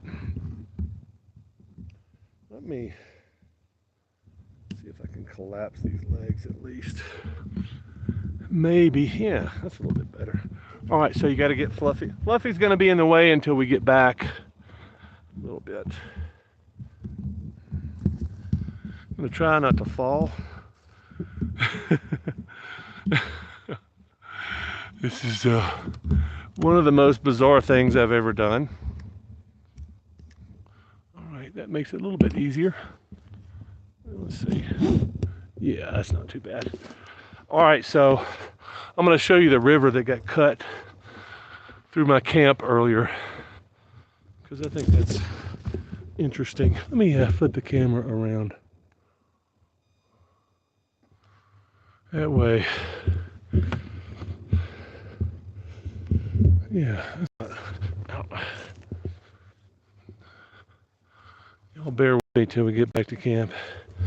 So basically, I love saying that. Basically, we're off of a spur of a forest road, about 8,400 feet. There's the campfire that I can't use because there's a fire ban. There's the old motorcycle that got a good rinse on one side and a splatter on the other. Allah Akbar. Thanks for the wash. Okay, so all the water comes rushing down through here and forms a river that I was not aware of, and it takes a turn and goes right through here of this insanity. And I'm not kidding, this is 2 or 3 inches deep. And I'm sitting there without a chair, sitting in my little haven, and wondering how I got myself into this position, watching this river go down through my camp. And it goes all the way down there, down the hill, past my toilet. Yeah, that. Okay. Quick camp tour. There's my morning shower, afternoon shower. Once that gets heated up, that's my new little technique, a shower. That's my dry bag that I don't use anymore. But it holds water okay, and it's black, and it heats up water really good within a few hours. So there's my trash, ready to go when I head out, probably tomorrow afternoon. And then, yeah, so this whole place was covered in hail, except for the river that was carrying the hail down to the Gulf of Mexico or California or wherever the Colorado goes. But yeah, so all these little shrubs around here are, I think it's maple oak. I've had a few step 2s since I looked the damn thing up, but if you guys are interested in stuff like that, I really want to make more. Hey, check this animal out. This is a thing. This is its habitat. And hey, check these plants out. They're known for this and they're known for that and blah, blah, blah. And you don't have to take my word for it because I'm going to post some Wikipedia links and, you know. I don't know. It just seems like it makes it more interesting sometimes for me. All right, I'm gonna go set this camera up by my laptop so I can catch up on some chats and pour myself another step 2. And I'm gonna see if I can zoom in here before we go. Well, okay, let's try this. Give you a sense of some scale here. There's the mountain where I'm getting all my internet from. There's a couple towers over there. They're probably 9,500 feet. You can see tree covered. And that's kind of what it's looking like in southern Colorado. This is kind of where the Rockies start really booming up here. I think New Mexico, I think 10,100. I'm trying to remember their big peaks. They're not real big in New Mexico, but once you hit Colorado and the plateau, things start really exploding up here. So got a few 13, 14,000 foot peaks. Usually have ice on them this time of year. All right, give me a minute here to get straightened out and get, hopefully I don't break anything tech-wise or beauty-wise. I'd hate to break my beard.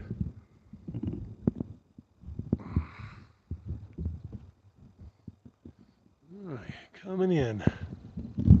Hey, how about that sky, huh? Man, it was gloomy earlier. I gotta tell you. All right, bear with me. Technical difficulties.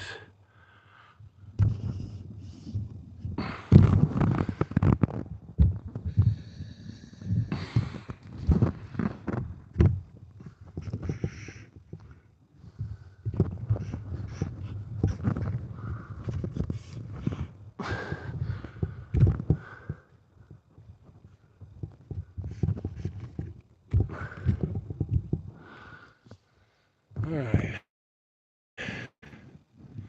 Switch back to the bearded man. The bearded man once again. How's the audio? It's probably diminished a good bit. Bear with me. Let me fix my microphone. Let me fix the camera angle. Fix. All right, so if I die out here stumbling drunk over a bunch of rock, you guys at least know where to send the search party. I don't want to die a slow, painful death. So y'all come get me. I mean, if I'm that gone, put a bullet in my head. Just don't leave me out here to suffer, you know? Life is suffering. Who said that? Who's our philosophy guy? Who said life is suffering? Anybody? Bueller? All right, let's try it again. I think I have to bring this thing down a little bit. Let's see. All right, I'm behind on my step 2s, y'all, so bear with me. Catch up here.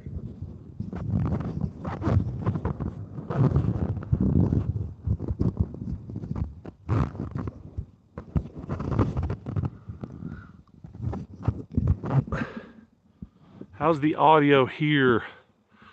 If it sucks, I'll reposition.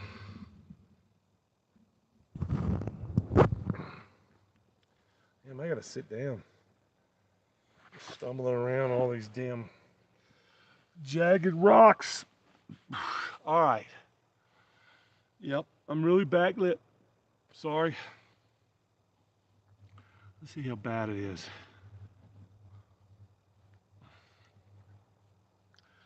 Check this shit out.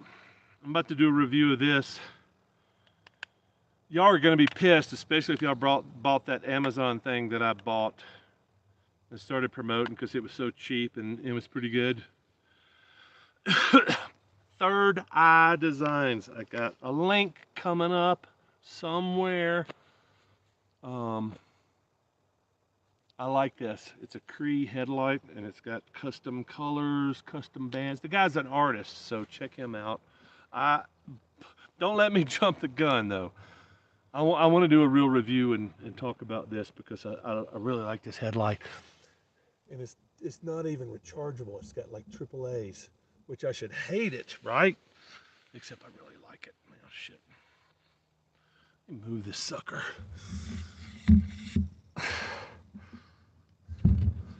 There's no reason for me not to be beautiful.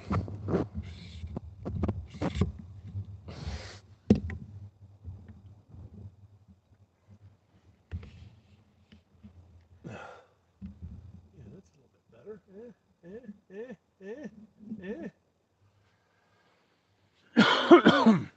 All right. That was painful, but at least you got to tour the campsite, right?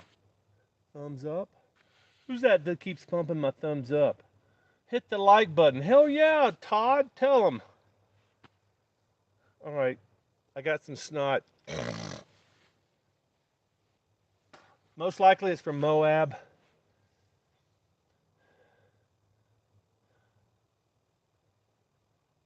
Paid around all weekend. Looks like one of the Muppets photobombing live chat. I'm a Muppet.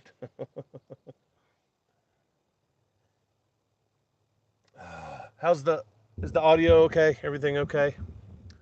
Can you hear me now? Can you hear me now? Can you hear me now? What about now? Can you hear me now? All right, Ponderosa, Cartwright. I don't know Cartwright pines. I know Ponderosas, and usually 9 times out of 10 I can tell you what a Ponderosa looks like because they're freaking huge and there's no limbs. That's what's got me confused with these guys because I'm thinking these are Ponderosas, but they're kind of small, honestly. All right, let me wrap this microphone up and I'll be right back.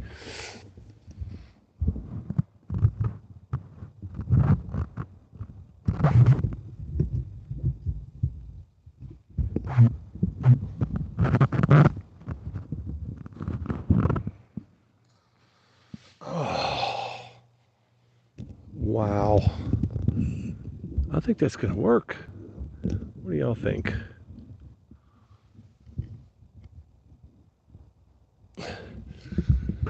Wow. So, yeah, I think when you guys see the video of of the effort that I went to put this damn live stream together, I think you guys are going to be impressed and you're going to go like, wow, Don's lost his mind. He's either a real nerd or, yeah, I don't know, Cartwright Pines, man. Thanks, Todd. Get everybody hitting that freaking like button. Yeah, I think we've had 30 people in here. I think the 4 people that left, they weren't digging what I was putting down. The Muppets photobombing the live chat. I am totally a Muppet.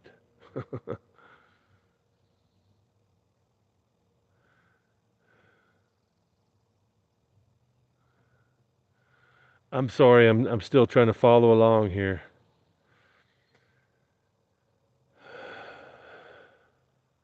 What are you making for breakfast? So I've kind of gotten this loop of breakfast. I am stuck on the Asian noodle thing. Think ramen noodle, not the packet, but the bowls.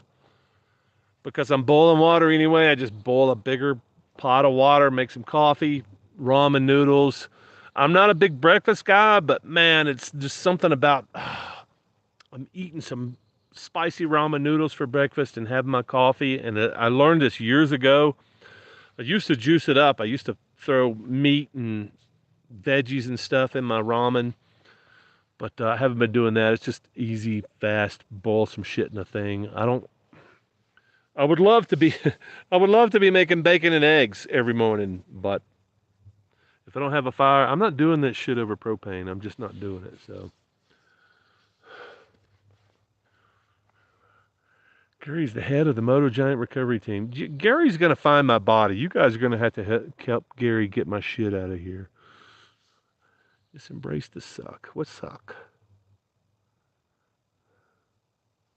What what did I miss? Where's the suck? Okay, I got to go back further. Sorry.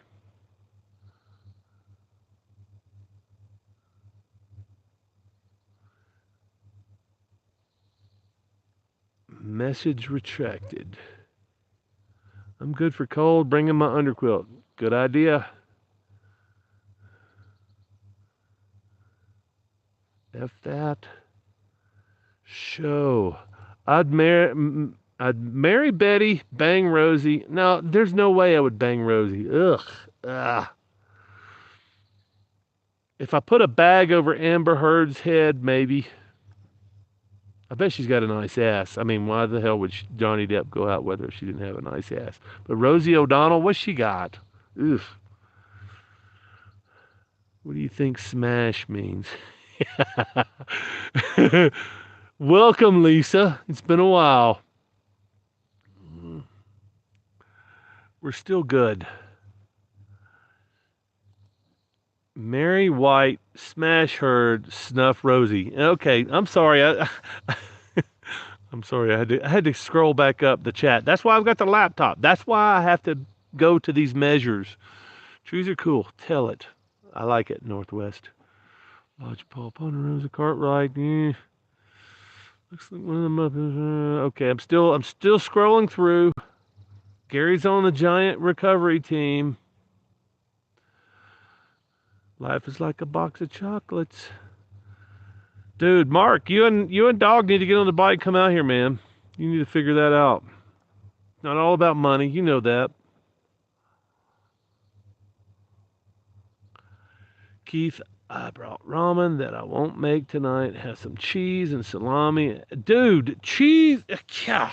So, the best meal is the stuff that you don't have to cook. The stuff that you can just take a knife and slice some stuff off. I've been through my salami. I've been through my cheese. I've been through, golly. I'm kind of the point where I don't want to eat sausage anymore. I've eaten so much of it because it's so quick and so easy. Liter of wine, 8 Miller Lights and a liter of wine. That sounds like a party. Wait till you see the light I got and my bike charges it. Yeah, that's so. I'm going to go over this in the review. I haven't made the review yet, but I actually contacted this guy because I'm looking for something different, and he sent me a light. It's like, yeah, I'm going to do a review of it. So I'm going to tell you about the things I don't like, but I'm going to tell you about this. I'm going to tell you about this thing that burns a hole in your eyeball. I guess I got jealous of Carl seeing his fancy freaking headlamp the other day, and I was like, man, I would really like something that I have the option to see 12 miles away. I would really like to have the option to land some planes with my head. I'm soaking wet and getting sucked on by mosquitoes because the sun just set. Yeah, dude. Kellerman in June. Not a fan. Audio is fantastic. The Cartwright lived. Oh, wait a minute. Cart lived. I remember. Yeah, okay. That makes sense. Playing with the Muppet. The Muppet reference is about the windsock. Yeah. Hey man, the windsock works. Windsock, it's a dead cat's what they call them. This is called a dead cat because it takes all the wind that's always out here in the Rockies and muffles it, keeps it from going flop, flop, flop. It's called clipping. When you get too much noise coming in a microphone, it clips. So it basically chops the top of the waveform off and you can't hear anything. So you hear wind, flop, and then it just kind of cuts out. Anyway, so it prevents clipping, it prevents wind noise, all that stuff. It's called a dead cat. Wind socks are what you use at an airport to tell you which way the wind's blowing. Or what that thing that you use to jerk off with. Ben Cartwright. Yeah, I remember. I remember Nanza, the freaking burning map. Hell yeah. Nietzsche. To live is to suffer. Thank you, Spaz. Well read, master. To find meaning in the suffering. Sausage.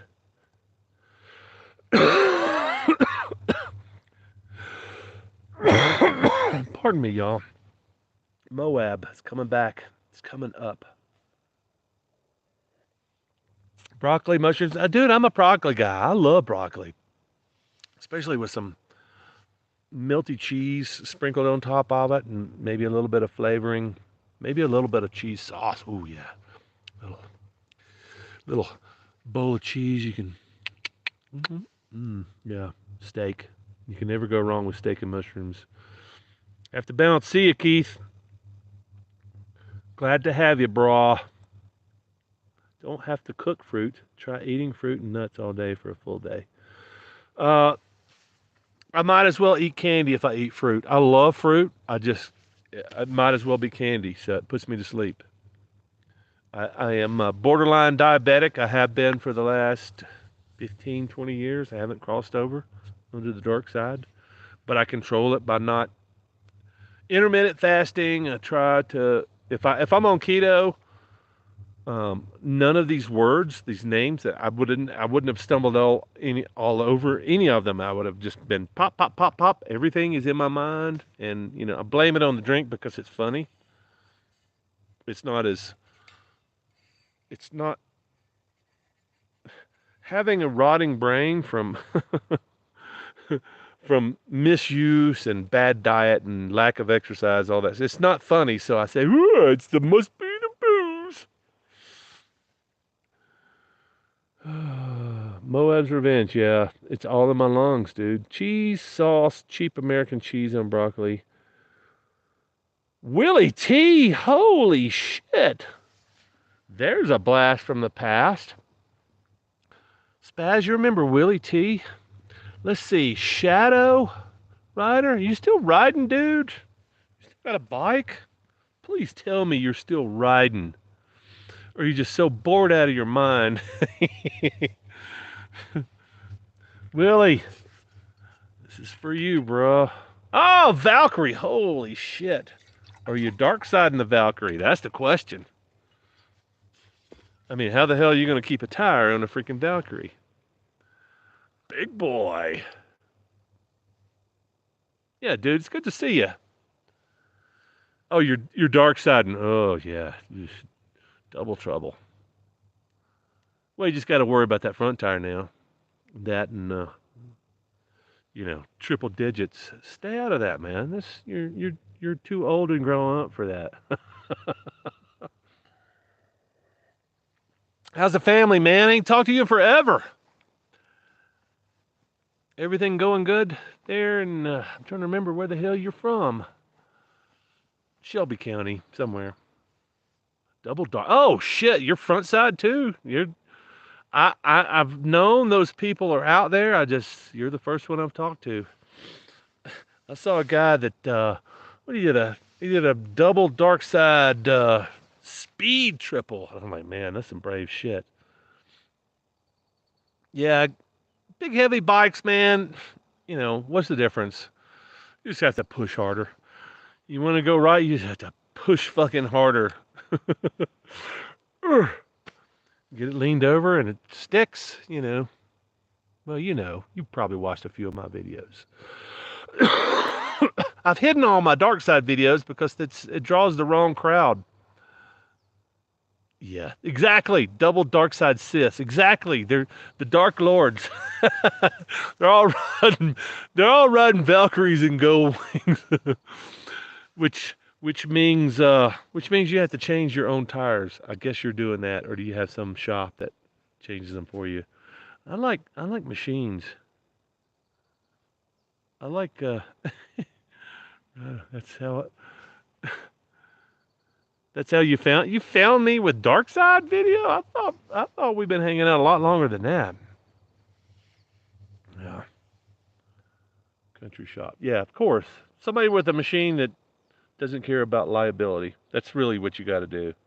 Or, some chopper shop. They're fucking sticking stuff together with a stick welder and they don't give a shit anyway because, so many people have died.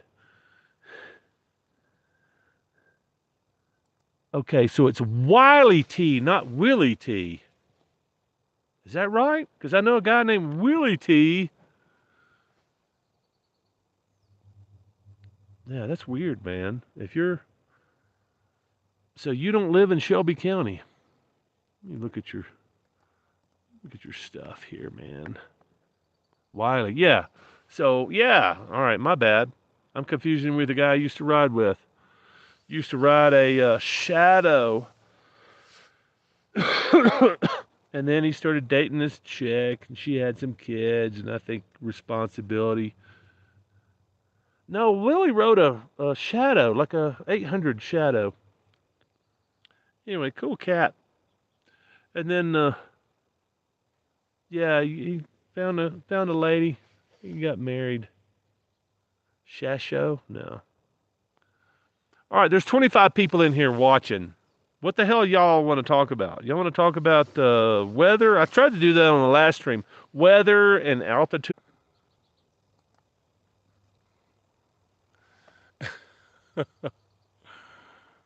10. We lost half of everybody. That's okay. So just the hardcore stayed.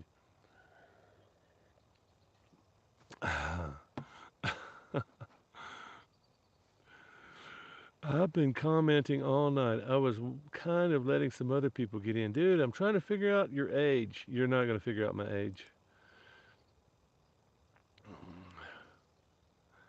Sideways. Well, that went sideways. Oh, looks like the Russians hacked it. Yeah, it's the Russians. I'm wondering. Oh, we got people coming back. Yay! All right, my apologies. I while I was walking around, I disconnected the battery pack, and I don't know how much time I've got left on this battery pack, so we'll just go until this battery pack dies, or I decide to hook up to this mega battery I've got down here that's running my laptop. Could always do that. But I'm afraid I'm down to like 1%. So let me get a little bit of juice on there. Oh, shit.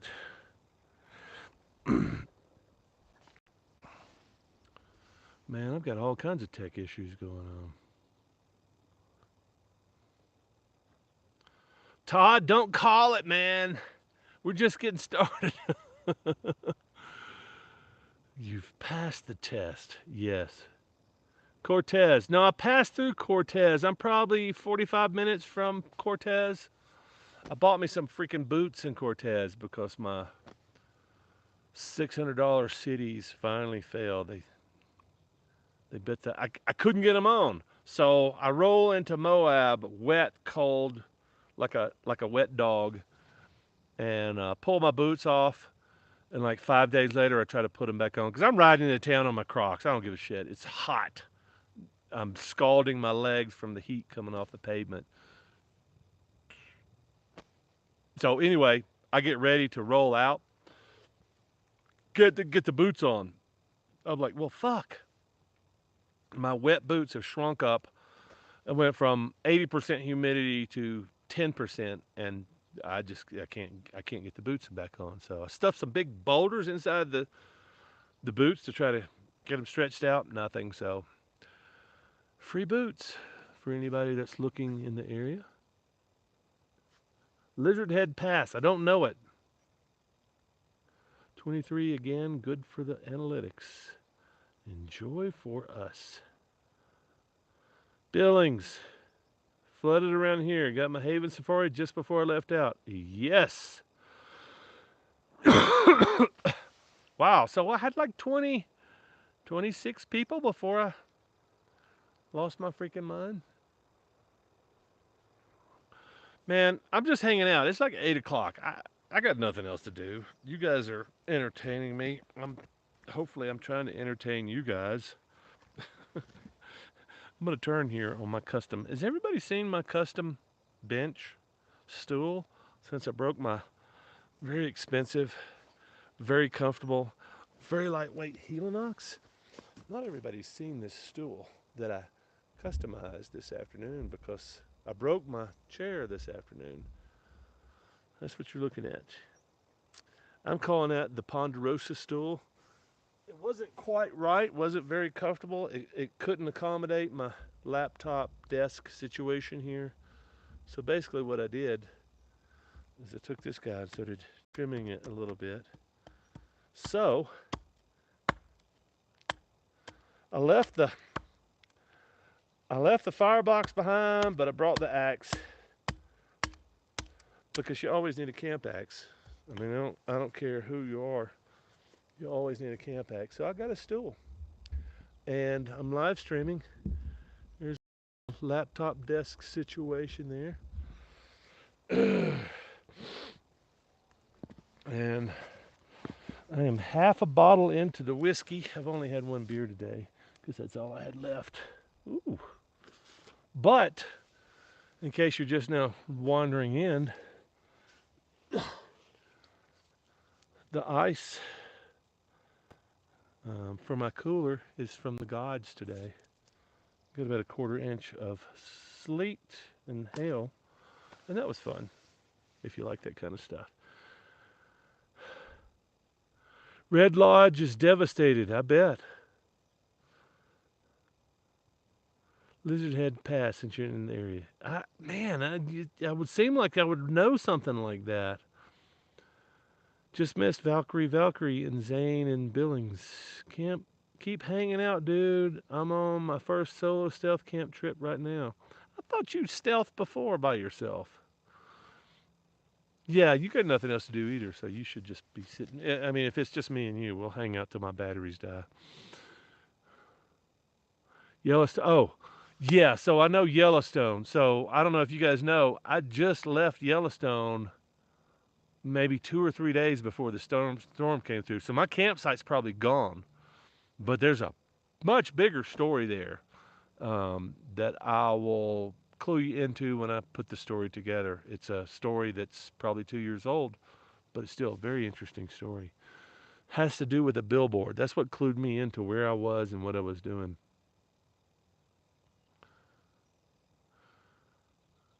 Beartooth Pass is still closed as well. Why is Beartooth closed? There's nothing. There's nothing but snow up there. Well, that sucks. Oh, I don't use a saw at all. I've got one. I carry one. I can imagine. I carry one because it's nothing. I mean, it's just bulk. It doesn't weigh anything. I can imagine doing some bushcraft, staying in one place, building a shelter, um, taking some sticks or wood and building something. That I would like some nice clean edges instead of going chunk chunk chunk chunk chunk chunk chunk. I can take that little saw, a little folding saw. It's pretty nice. It goes through the dry stuff pretty quickly. So I don't know. Maybe Gary's into bushcraft when we find some spot like this. Like, hey, Gary, you want to build a log cabin? Yeah, Don, let's go. Let's do it. Oh, who knows? Logo into your stool. That's not a bad idea, Gary. I'll wait till you get here. We'll carve some shit. So my thing is, I like aspens. Carving shit into the side of the aspens is really cool because you can go back years later and go, ah. So my plan is when you get here, Gary, we'll go find us some aspens, and then I put a big heart on it, and I say Gary plus Dawn, and then years later we can come up here and reminisce about our little honeymoon.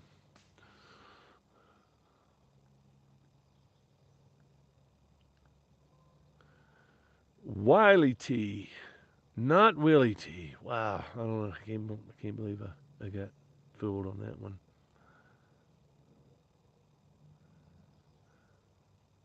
Next 6 months, Southern Superman, are you trying to do what I'm doing? How dare you? How dare you? Where are you going, Superman? Where are you going? If you're going to be hanging out 6 months, I don't know. That puts you in the winter, bro. What's your plan? Uh, Where are you headed? You need to be hanging out with me and Gary. Can't get Carl out here. He's quietly quitting. I'm sorry, Carl. I, you're just an easy target. When do you start? Exactly. I'm on the road now. Billings right now. Come south, dude. Ramble and then come south. I'm in, dude.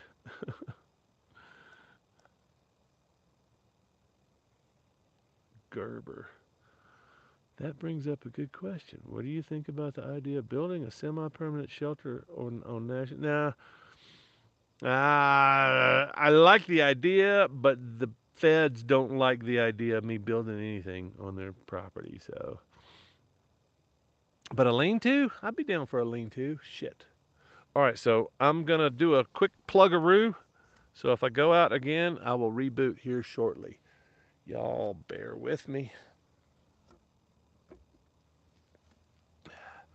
Can he do it? I think this battery is completely shot. I think that's the problem. Can he do it? Is there enough juice left? Can he do it? Where's the freaking plug? Oh, is he plugged up? Is he plugged up? It appears that he's plugged up. And he's still streaming. Wow. All right. So, I'm going to have to do a review on this battery pack because I really like this battery pack. It's showing like 2 hours left, which means I'll probably have to go into town tomorrow. Charge this bitch up.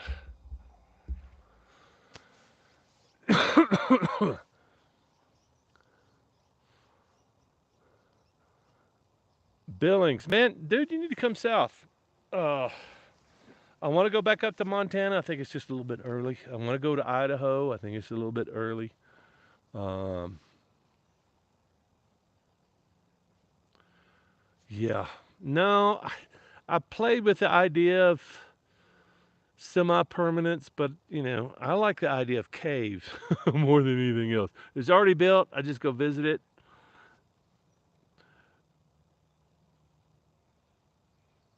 Gary, aren't we all Carl? Damn right, quiet quitting. I like that topic. You should probably explore that some more, Carl. I was just thrown off by the chair review, quiet quitting, and then whatever else the other thing that you did is like all of these are standalone topics. Why are you putting them in an 8-minute video? Willie Nelson Adventures. Holy shit! It's the Willie Nelson himself. Awesome, dude. Glad to have you. Whiskey River, take my mind. Don't let your memory torture me. Whiskey River, don't want dry. You're all I got. Take care of me.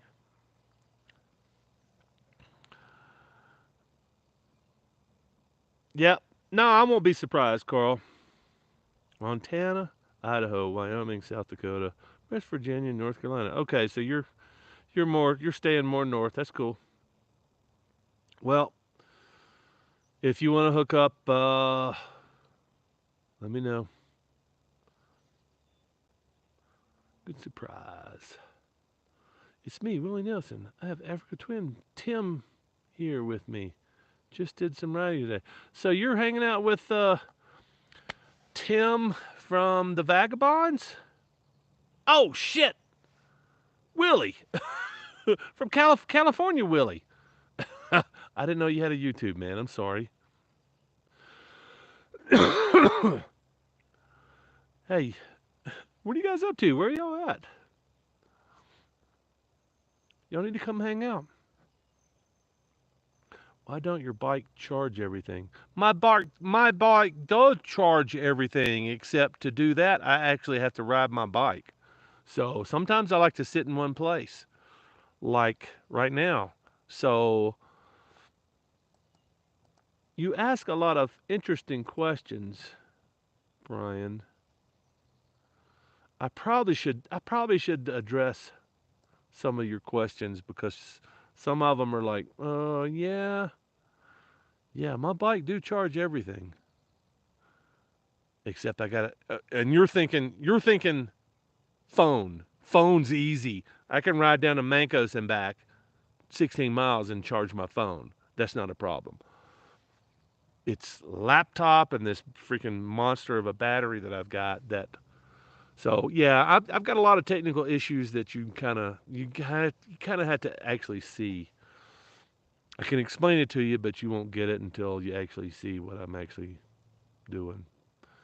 Lived in Asheville for 2 years. Great to be on Parkway every day. Yeah, dude. Blue Ridge is freaking amazing. And people are just right there next to it and they don't even know. They don't even know how awesome it is. Hills Canyon, Idaho. I think I've been there. Am I still streaming? Or have I just lost my. Just scored a cabin in Driggs. Been to Driggs, part of California. Willie freaking Nelson. Wow. Oregon in August for the BAB MMV. Yeah. Gary and I are talking about doing that. So hopefully we'll see you up there. August. Eesh. Ooh, so hot. Going to Sturgis to visit Scotty? I don't know. Depends on what Brian makes me do. Brian's in charge.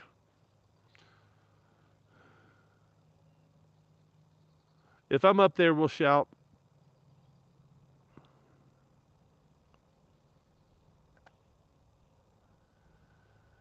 Yep. If I'm anywhere near Sturgis, I'll hit up Scotty and Camp 5. It's just so painful to think about all the posers and the trailers and the man. I just got a big hang up with loud pipes and fools thinking that they they like to ride their motorcycles when all they like to do is flex. That's all they're doing. It's like 90% of the people that show up to those fucking things. I'm just and then there's the 20 guys at Camp 5 that I want to go hang out with. So if Brian tells me I got to go to Sturgis, then I'll probably go to Sturgis. I'll drag I'll drag Gary along with me.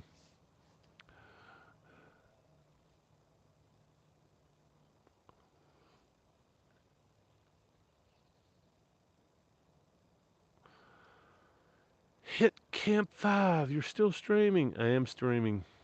Hidden Waterfalls. Yes. Oregon in August. I better start quitting louder. Yeah.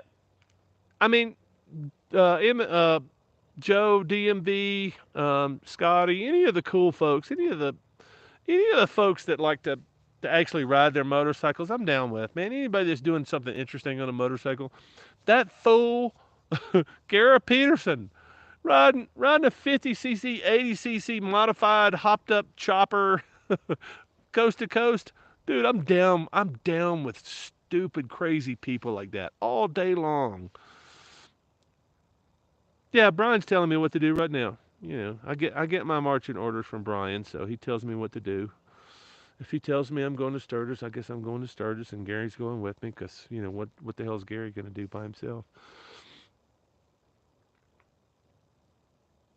Car, if you get a trailer, pick me up on my bike. Nope, nope, you can't come if you're trailing your bike. You cannot come.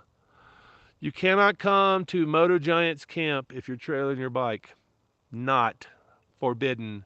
That's what we just got through ranting about Sturgis. Is all these assholes throwing their bikes on a trailer and trailering. I'm sorry, I'm a little bit outspoken about this, but it's like the adventure is okay. You don't want to ride through Kansas. I get it. You don't like Nebraska. You don't like Iowa. I get it. But the adventure is fucking riding your motorcycle. It's not showing up with your crystal clean motorcycle and pulling off a trailer and riding into town and blipping your throttle and going, hey, look, I'm a biker too. Sorry. Carl's riding the Grey Goose. Sorry, Todd, man. I gotta be brutal. I gotta be brutal. That's just it's coming from deep down in my loins. Don't fucking trailer your motorcycle. Um, the exceptions are the guys that don't have any time. I get it. I get it. I completely get it.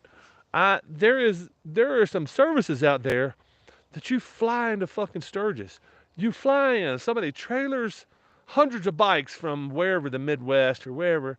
They unload their bikes in a parking lot. You fly into Sturgis. You get a Uber to your fucking motorcycle. You get on, and now you're the guy at Sturgis.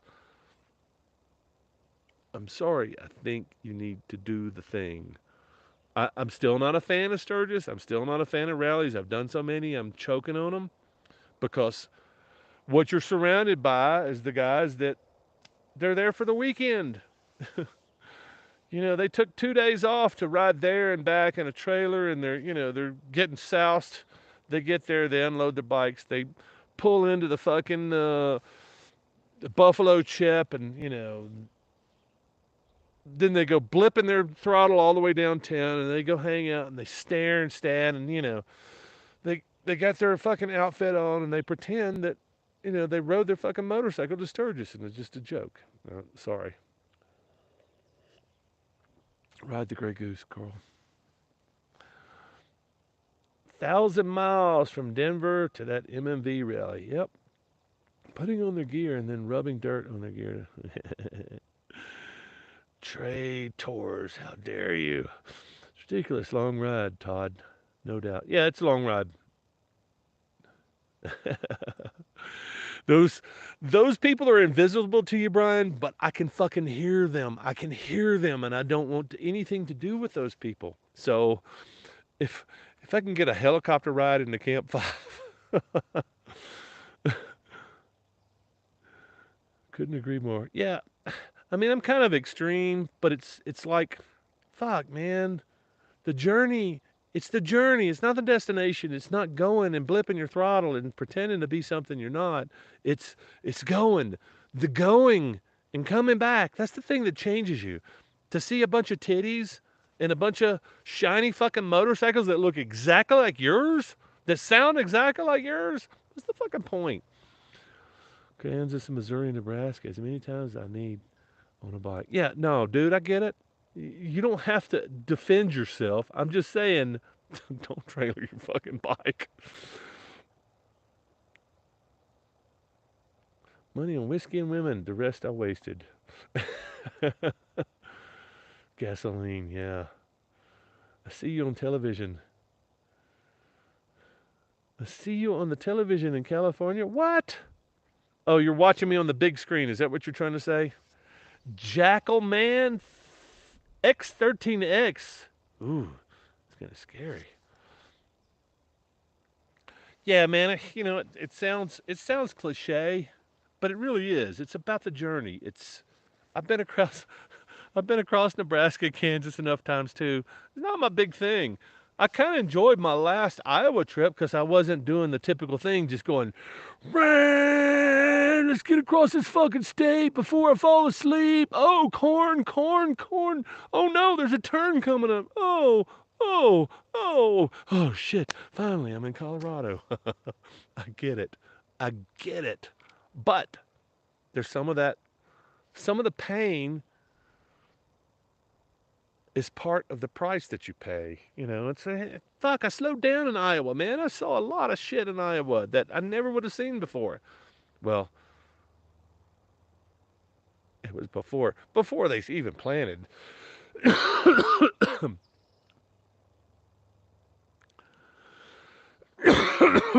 Doesn't every? I wished I was on television in California. It'd probably be a wanted poster. Have you seen this man? Doesn't everybody watch me on the television? Only the cool people with big screens and internet that's connected. They have a YouTube account connected to their TV. That's kind of hard to do. Sturgis is Disneyland for bikers. Whatever. Don, you're a pussy? I don't know what that is. What is that?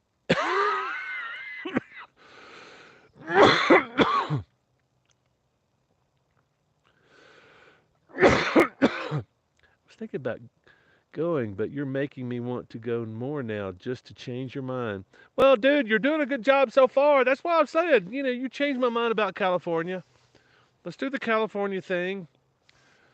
And if I don't hate you for making me ride all the way to California and then go, oh shit, he's got one of those fucked up iPhones that makes everything look beautiful. Damn you, Brian.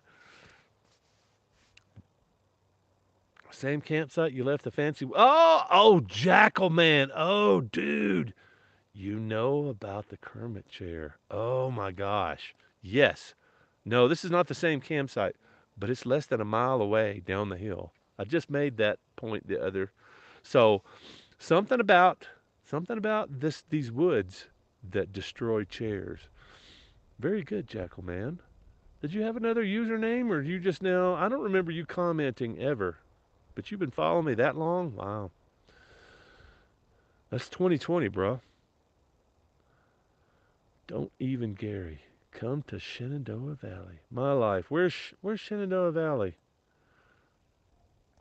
I'm gonna have to look that up. I know that. That's like East Coast, isn't it? I'm sorry, y'all. Copy. I got snot from Moab. It's disgusting, I know. And I still got battery. I still got like 3 hours of battery. Virginia. Yep. East Coast. I've been to Virginia, bro. I'm pretty sure I've been through Shenandoah.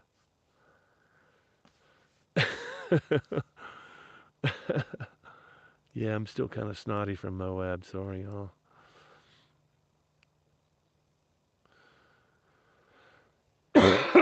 Missouri's okay. Trailers and hauling bikes. Gary is again it. Gary is against trailer and hauling. You know what you need a motorcycle trailer for is when your shit breaks. It's good to have a motorcycle trailer then. Don't be embarrassed in showing up to some fucking rally with your goddamn trailer, man. Show up with bugs in your fucking teeth, all over your face, all over your bike. That's the man that I want to hang out with. Oh, dude, look at all the fucking bugs. You got a much bigger collection than that. Did you not see any rain the whole way? Wow, let's hang out. Let me buy you a beer. Todd, I'm not talking to you, man. You're the exception. I'll buy you a whiskey, bro. You showed up. You show up, man. That's really all you got to do. Show up. Show up, trailer or not. Some people don't like riding motorcycles. I get it.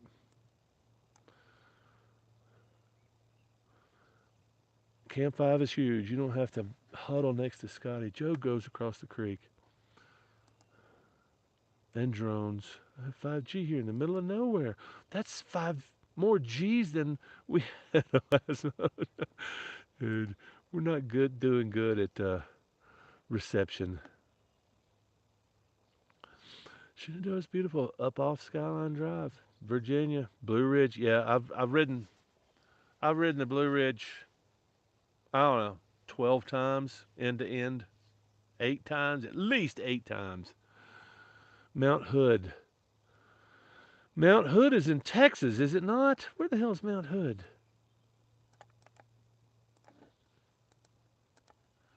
I got internet here, y'all.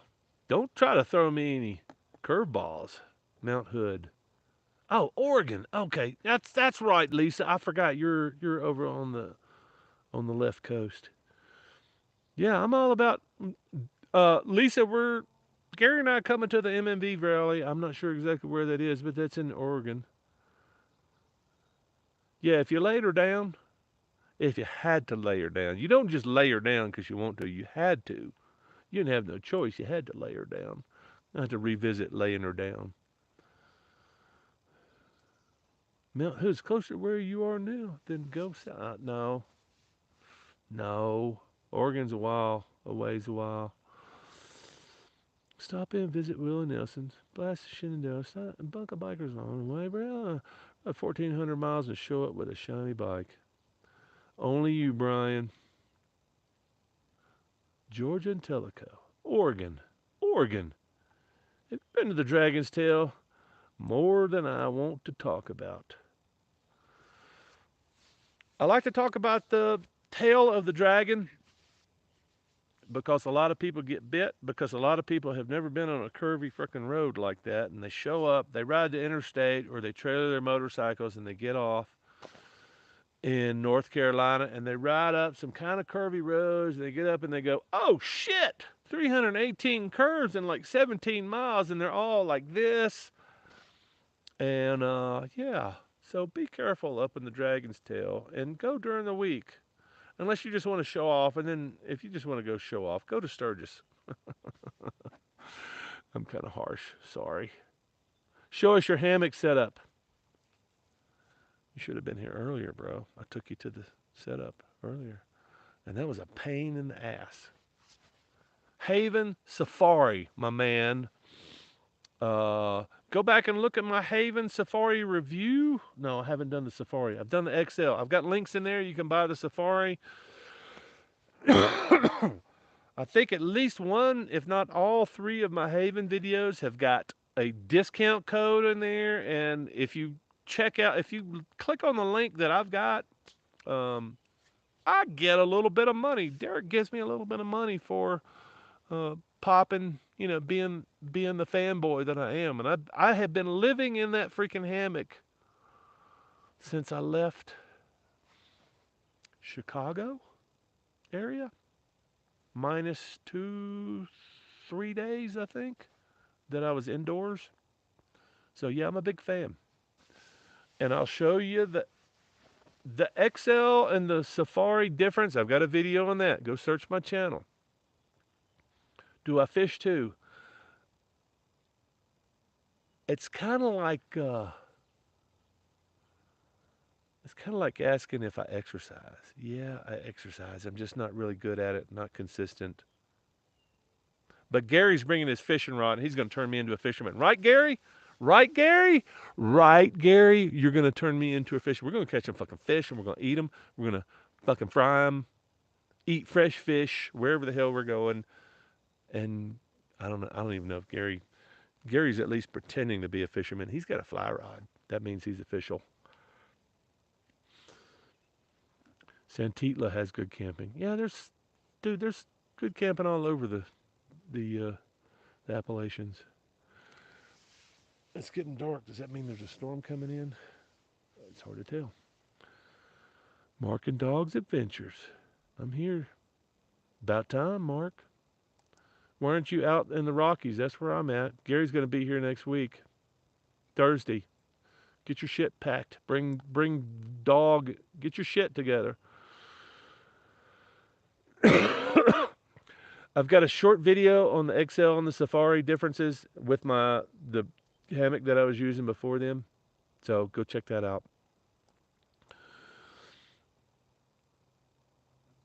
I did Banff and the Ice Fields Parkway and before Canada got locked down. Yeah, dude, I would love to go back up to Canada, but Canadians are being assholes. I love all the Canadians that I've ever met, but your fucking government sucks worse than our government, so get your shit together and get somebody decent in office. Max Wrist. Lots of viewing public ride Harleys. Don't run them off. I don't know that I do anything negative against Harleys. I like Harleys. I bring the rod. I'm a newbie to your channel and riding. Thanks, brother. Good to have you in my life. Where are you from, dude? Lady? Or dude? I'm not sure. How much woodchuck? Man, dude, I wish I could burn some freaking wood tonight. That would be great. I would be loving life if I could. Sorry, I'm a little bit low on step 2. So, this microphone's really good at eliminating noise. But what you don't hear is there's almost no wind noise. There's an occasional bird that chirps in. I'm going to turn this way. Pay less attention to the chat. More attention to the people that have come to talk about motorcycles and camping and low budget, no budget. What kind of questions do you have? You've clearly come here for a reason. Is it just to see my pretty beard? Or is it something else? Good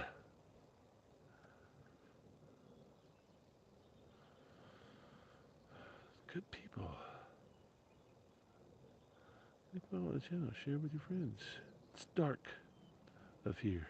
Dude, near Mayberry. Oh, you're in North Carolina? Cool. Set up my Safari up Friday or overnight, and one of my end of my mattress ballooned up. What? Dude, Mark, if you're having trouble with your mattress, get in touch with Derek or Tim. I think it's Tim. I can't remember. Contact them. They'll if there's problems with the mattress, they'll get you another one. I had some problems with one of mine. Help for review. I don't know. Southern Superman, I don't know why people or YouTube's holding. Yeah, asses. So I'm showing, I had to manually approve your message because it had the word asses in it. I'm just FYIing you guys. I don't care what you say, just in case it doesn't get approved. I don't notice it. It gets deleted. YouTube did it, not me.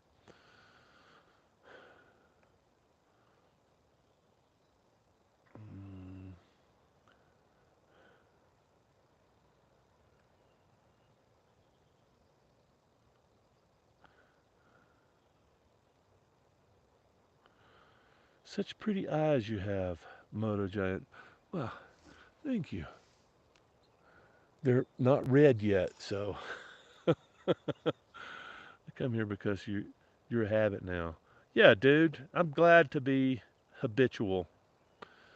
Fancy Gap, close to Mayberry. I don't know Fancy Gap, but anything with the gap in it sounds good to me. It sounds like there's probably curves close by.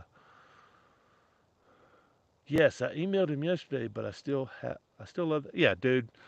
Um, so I covered this earlier. I talked to so I had a problem, a couple of issues with the Safari. The Safari mattress had a slow leak, and I couldn't figure out where it was. And I tried everything I couldn't find it. So I swapped out. I brought the XL on this trip because I'm like, man, I don't want to have to deal with problems. The XL's been working great. Well, the last person that used my XL mattress was you, Mark.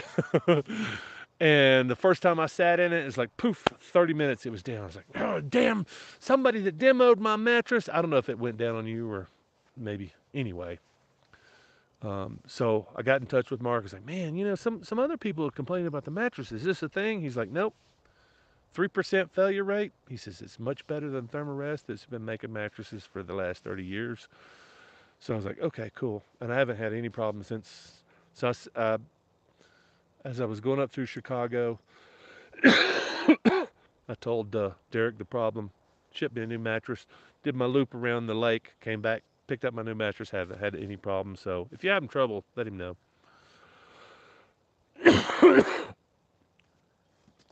Independence Pass recently, it's been 2020, I think the last time. Independence? No, I don't think so. Maybe I'm getting confused. Independence comes out of, is it Telluride? Not Telluride. Shit, I don't know. Somebody with map access. Barry Hill, what's up, man? For newbies, how about a little of your personal history, maybe a bit about how you got here? Dude, that's a pretty that's a pretty good question. Um, Everything that you need to know about me is on YouTube. Maybe start. I think I made all my schooly videos unlisted because it was bringing in the wrong crowd, and YouTube does not like the wrong crowd. Apparently, YouTube's been spanking me for a number of years for making the wrong videos. Anyway, I think I still have a playlist called Schooly. Shit, I can't remember. Schooly something. In 2015, I've been making videos on YouTube for since almost the beginning. But in 2013, I got a divorce. Here's the quick, short version. Got a divorce in 2013. Decided shortly after I wasn't really into the whole domestic thing because my wife wasn't, or at least she wasn't into it with me.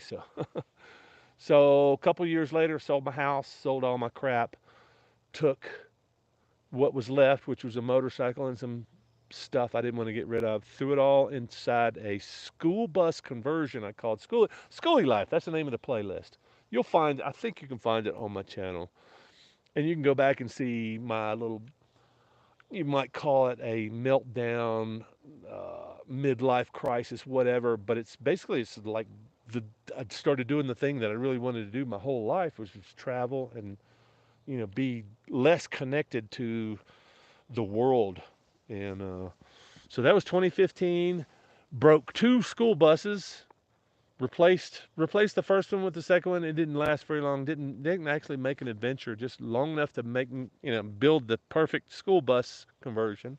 And then it broke. And then by that time I was out of money. So I was like, shit. How can I travel cheaply? Oh, motorcycles are cheap, and I can fix them most of the time.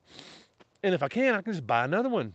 I don't have to convert anything, and I can live outdoors. And I can so anyway. That's kind of what I've been doing since 2017, I guess. Um, Financially, it's tough. I used to make a pretty decent living in data recovery business. I had a small business since 2005. And then when I split in 2015, that kind of all fell apart because nobody wants to ship you hard drives to wherever you're going to be next week. So anyway, at the same time, I've kind of been a webmaster of sorts because that's an easy way to describe the thing that I do on the web. I take care of a handful of clients. That's how I make the little bit of money I make to actually replace my bank account while I'm on the road, and it doesn't do a very good job, which is why I like buymeacoffee.com/motogiant if you want to put gas in my tank. Coffee's not that expensive. I can get a week's worth of coffee for $5, but a gallon of gas is like $6. So just kind of throwing that out there in case. Links in the description. If you're enjoying what you're seeing so far. And there's more stuff coming very soon for my supporters, the folks that support me through Buy Me a Coffee, merch, Amazon. Well, really, Buy Me a Coffee. I can keep track of you there and go, hey, look, thanks for the support. Here's some extra stuff that everybody else is not getting. Excuse my cough. I inhaled half of Moab while I was there for the week. I hope that answered your question, Barry, or at least got you somewhere near a little bit more clued in.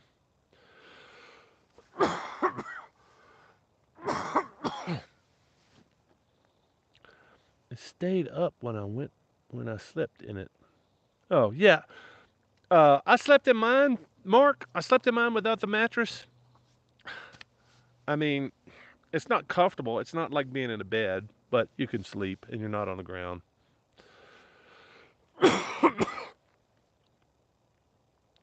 Old Route 66. Yeah, somebody else has been trying to get me down that way. This is not the time of year to be down there. Second that. Have you been to the Keys? I've been made several trips to the Keys. I usually do iron butts down to the Keys. I usually jump on the bike 1,000 miles. It's about 1,000 miles from Birmingham, so I'll do an iron butt down there and back. But recently, I have discovered the Everglades, and I'd like to slow down. I have yet to stealth in the Everglades, but I would. I would like to hang my hammock so I can reach out and feed the alligators during the night while I'm sleeping. Yeah, I love the Keys. I used to do a lot of diving, so yeah, that's a big thing for me. So, Brian, on this channel, my videos go back to about 2009. I've got 3 or 4 other older channels. I think a couple of them go back to the beginning, like 2006, 2007. I don't think I've got access to the ones I first started posting videos, but I think one of them I've got access goes back to 2007. So the dawn of internet video. Yeah, I'm I'm hanging by a thread.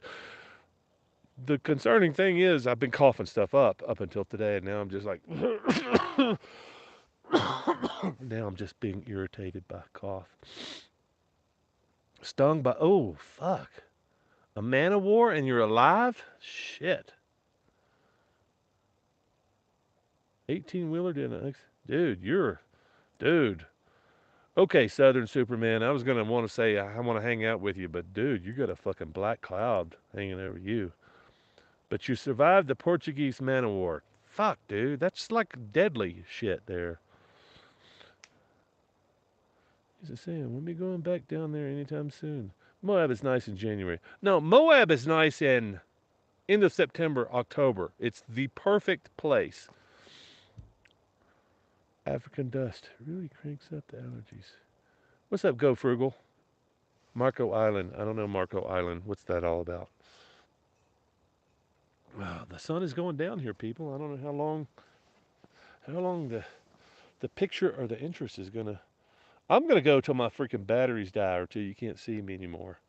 You can still hear me. I can still pester you. I can still do ASMR. Here, let me have some whiskey here. Here, let me bring this microphone up so I can do some ASMR. Oh, that's some really good Evan Williams. I think it may be bonded. That's how good it is. I think it's really. Mm.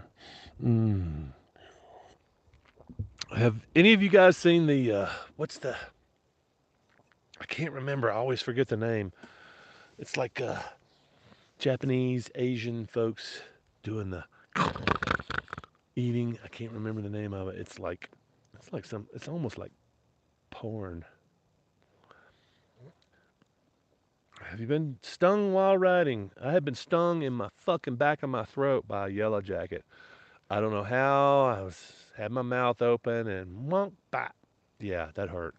Back of my fucking throat. VRCC. Message retracted. Gary, what the hell are you censoring yourself? Likes hunting. We're here till the end. uh, well, my battery is showing 2 hours. When this battery pack goes out, I think I'm going to save my battery pack on the laptop because I think I've probably dusted it a few times. You know, batteries, they kind of got this memory thing. It's like, oh, you've abused me 100 times. That's it. You only get like 15 minutes when you boot up next time. So if I'm going to save any batteries, it's going to be the laptop. So 2 more hours or when it gets dark.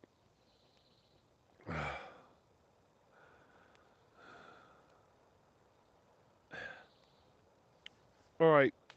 Give me some questions. Give me some answers.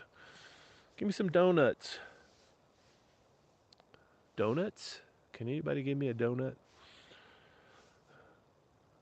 So I got 29 thumbs up. There's been 30 plus people in this room. How about a thumbs up? How about a something? Hog leg.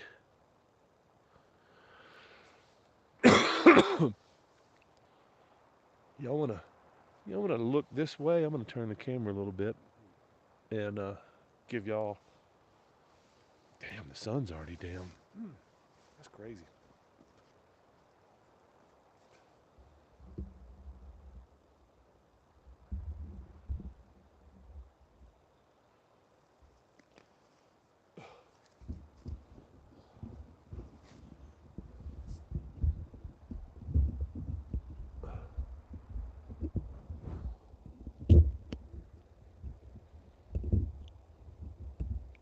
Y'all bear with me while I adjust the equipment. Por favor.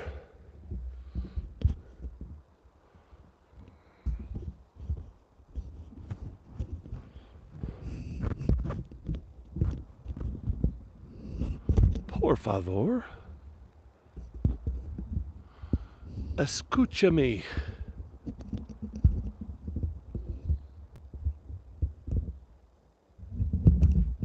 Oh, yeah, this is this is not quality professional equipment I'm dealing with here.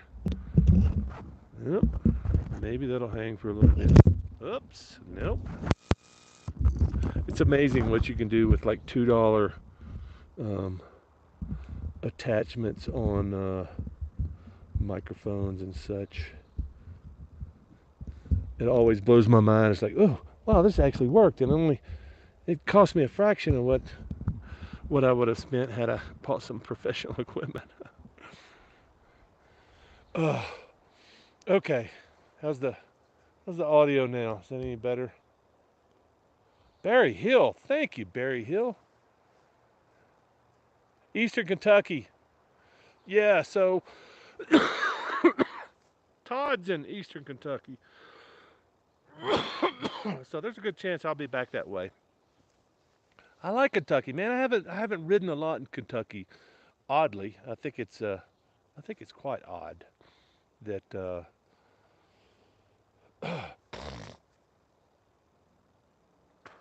pardon my sinuses. Thanks, Barry, man. I appreciate that. Hot mic. Yeah, sorry. I'm going to continue drinking because I've got nothing else to do. And you're looking at the sun set. I think it set like an hour ago. I don't know. What do y'all think? Well, maybe not. Maybe there's just so many clouds just blocking the sunset. Anyway, that's Mancos, Colorado. I'm at about 8,400 feet. It's about 60 degrees up here, which is why I'm in Colorado. Because the option for me is hot as fuck, Alabama, where Carl Spaztec, he's hanging out doing his first stealth camping trip in a spot. Well, not his first solo, he says. I thought he'd been solo camping before. I know, I think what happened before is you were trying it, right, Carl, and you bailed because it was so fucking hot, which is why I'm not in Alabama anymore. And I'm not in Kansas anymore either. Let me make sure I'm not missing any chats. Thanks, Barry Hill. I appreciate that, man.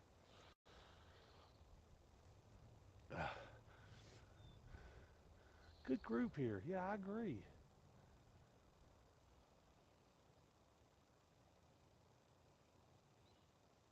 Yeah, you would think it's the COVID. The way I'm freaking coughing, I mean, yeah, I would say it's COVID, but I feel pretty good. I mean, I went for a hike this morning. I don't know, two and a half uphill, downhill. Um, yeah, I get tired, but I think it's more lethargic. It's like, oh man, I really want to go do some stuff, but it's too hot, or it's too cold, or it's too. Yeah, yeah. Wait till you see the video. Wait till you see the video of the setup, the stuff that I had to put out today. I mean, I've shown people that have been here a while, seen my stool that I carved up. That's this big. It's everything else. I had solar panels, I had my battery charging, I had all this set up. I set up my desk, I had all this stuff set up, and then, oh, look, there's a storm behind me, and oh, my expensive shit is about to get wet. Uh, yeah, let me go towards the hammock. And storm, flood, ice, flood. There's a river in front of my hammock. None of my stuff got washed away, I don't think. But then an hour later, it's like, oh, okay, starting to clear up. Let me come back here and set up. So that's when I think I started filming. But yeah, it's like, this is kind of crazy. Why would somebody do something stupid like this? Come out here and set up in the middle of on the edge of a storm. Because this is what followed.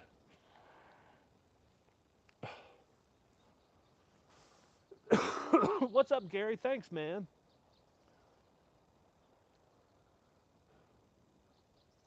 I gotta catch up on chats. I can't read the phone, so bear with me. Let me catch up on chats.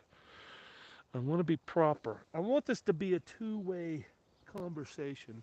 It's really hard. The best way to have a two-way conversation is to have everybody have a camera. Everybody's sitting out in the woods in their own private little spot. But since we can't do that, we're going to do it this way. Yeah, definitely need to come back through Kentucky, Todd. I'll try to do that on the way back, as long as the weather's holding up. If he comes through Kentucky, yeah, I forgot Mark and Dog are there. Yeah, we should have another rally soon. Yeah, Wiley, good to see you, man. Thanks for hanging out. First solo. This was just a recon mission. So, are you camping or not? I mean, if you're camping, it's not recon. I mean, you've done recon already, right? Mark, there's a great dispersed camping site on the Green River called Wilson's Creek. We can go there. Yeah, you guys need to hang out, man. Everybody in Kentucky. Hell, if y'all are anywhere close to anybody, drinking too. Barry Hill, drinking. What are you drinking, Barry?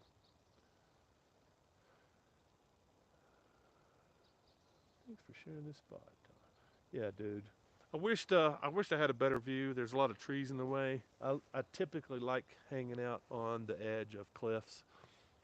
I describe it as there's nothing better than getting up, having your coffee, pulling up your laptop, and getting your morning work done while your feet are dangling from a cliff 1,000 feet. You know, looking down. There's just something exceptional about that. I wish everybody could experience that. You know, you get your cup of coffee, you badge in, or clock in, or whatever the hell you do. You're sitting there drinking your coffee. You see the sun coming up. You're getting a few, you know, some work done while the sun's coming up or sun's going down. It's just something freaking magical about that, and everybody should experience it at least once. Hopefully, hopefully by the end of this trip, I will come up with some kind of a plan for everybody. Everybody that's got a week and a half, 2 weeks off that can go, oh, okay. Don said I can get on my motorcycle and go this far and do this if I follow these.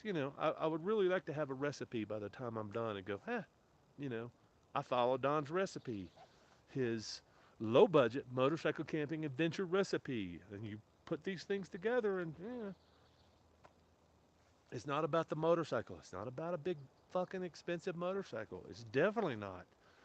And I'm pretty sure it's not about the gear. A bunch of expensive freaking camping gear. Oh, my damn microphones. Can anybody hear me? I'm sorry, I didn't realize the microphone spun on me. Can anybody hear me now? Can everybody hear me now? Because otherwise, I'm just running my mouth. Knob Creek, Maker's Mark, Camarena. Oh, dude, you're drinking all that tonight? I guess my stupid job of traveling makes me want to sleep 2 days, but I'm off tomorrow. Maybe I'll ride. Good, dude. Didn't even check the weather. It's rain or shine for me. I took PTO. Personal time off. Yeah. Sounds good, sport bike. Carl, it's the national holiday tomorrow.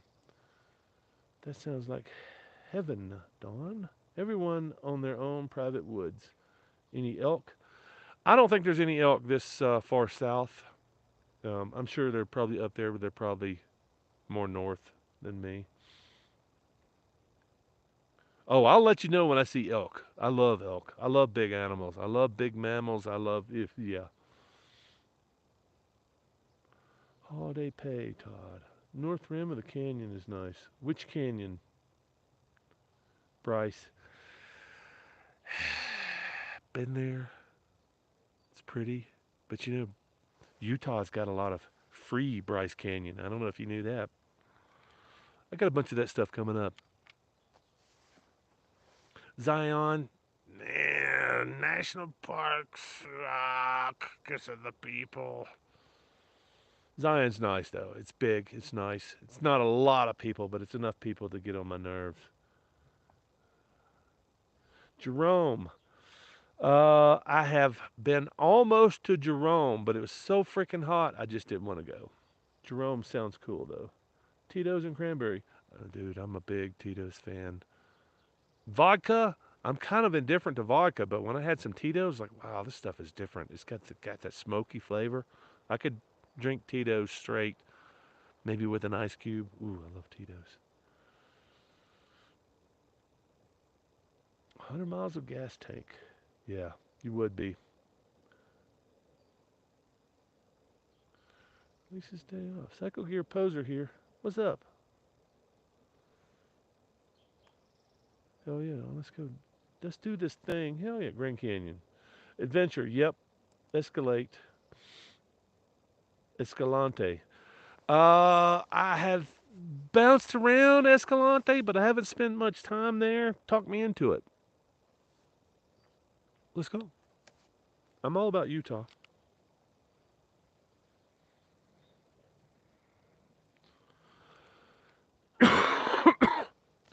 I'm sorry for my coughing.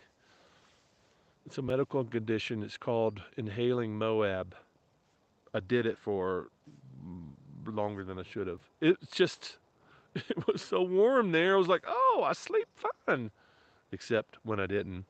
Except when my hammock was swinging from the 50-mile-an-hour winds and filling it with that black soil that's up there in my campground. All right. It's 9 o'clock. I need to drink more. Thanks for hanging out with me, y'all. I really appreciate the company. And I mean, this seems like effort. This is effortless to me. The setup and all the crap that you'll see eventually when this video comes out, you're gonna go, damn, I wouldn't put up with all that shit. Why does he do all that crazy stuff? Why does he carries all that crap on his motorcycle to do that? That's the pain in the ass. This stuff is easy. These are the easiest videos I make. Hanging out with people that are kind of interested maybe in doing some of the same stuff. People that have nothing else to do on a Sunday night, like me, this is easy. 6 carbs is tough. I don't know about 6 carbs. 60 carbs? I've done 60 carbs and under. 6 carbs? No. There's 6 carbs in a fucking ribeye, man.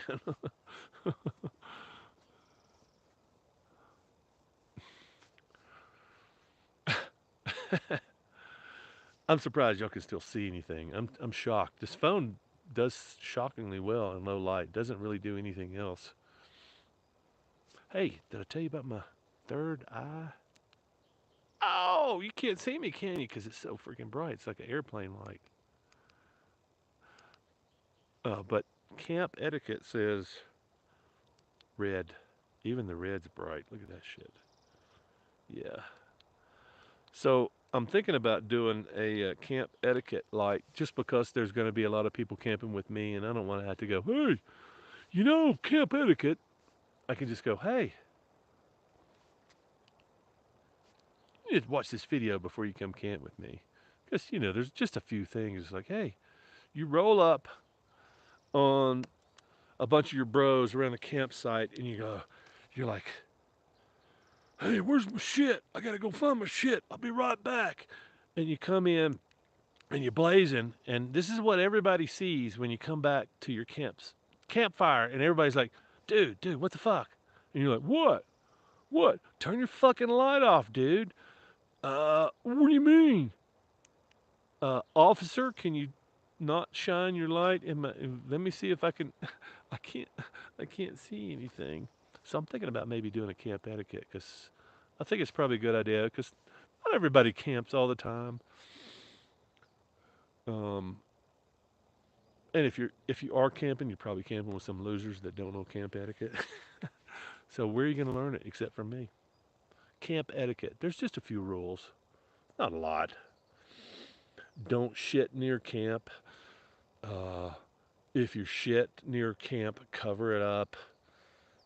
Don't come in blazing with your headlamp. I'll get some more. I'll get some more camp rules. Just etiquette. Just kind of, don't piss your campmates off. What the hell just fell off? Oh, my action cam just fell out of my pocket because I'm doing this.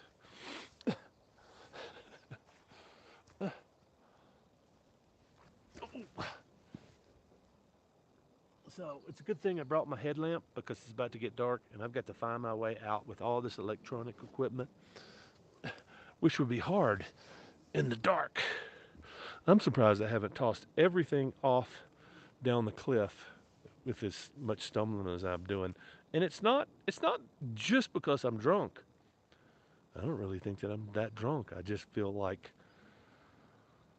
I'm on a slope. There's fucking rocks everywhere, and it's very uneven. I almost twisted my ankle coming in earlier before I started drinking.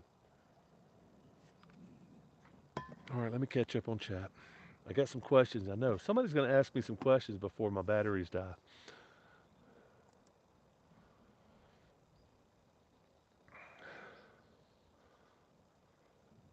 Yeah, Todd, I've always wanted to do some shorts off of my, or some kind of a short thing off of some of my live streams. You gonna drink with me? Who's drinking with me? Anybody? Anybody? Bueller? Bueller? On three. I'm gonna wait for the stream to catch up. On three.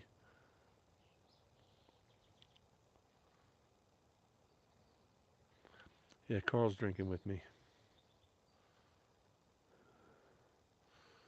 Three, two, one. Cheers. Oh, good to have you guys hanging out. I love it. You don't have to edit them either. Absolutely. Very easy. You can see the trees in the distance. Yeah, I don't know how this phone's keeping up because it's not that good of a phone camera. You're alone, but you're not lonely. Yeah, dude, Gary, when you get here, dude, we're gonna have a fucking blast. You have no idea. I'm wound up. I'm ready to explode. I got a bunch of ideas for us to fun shit for us to do. So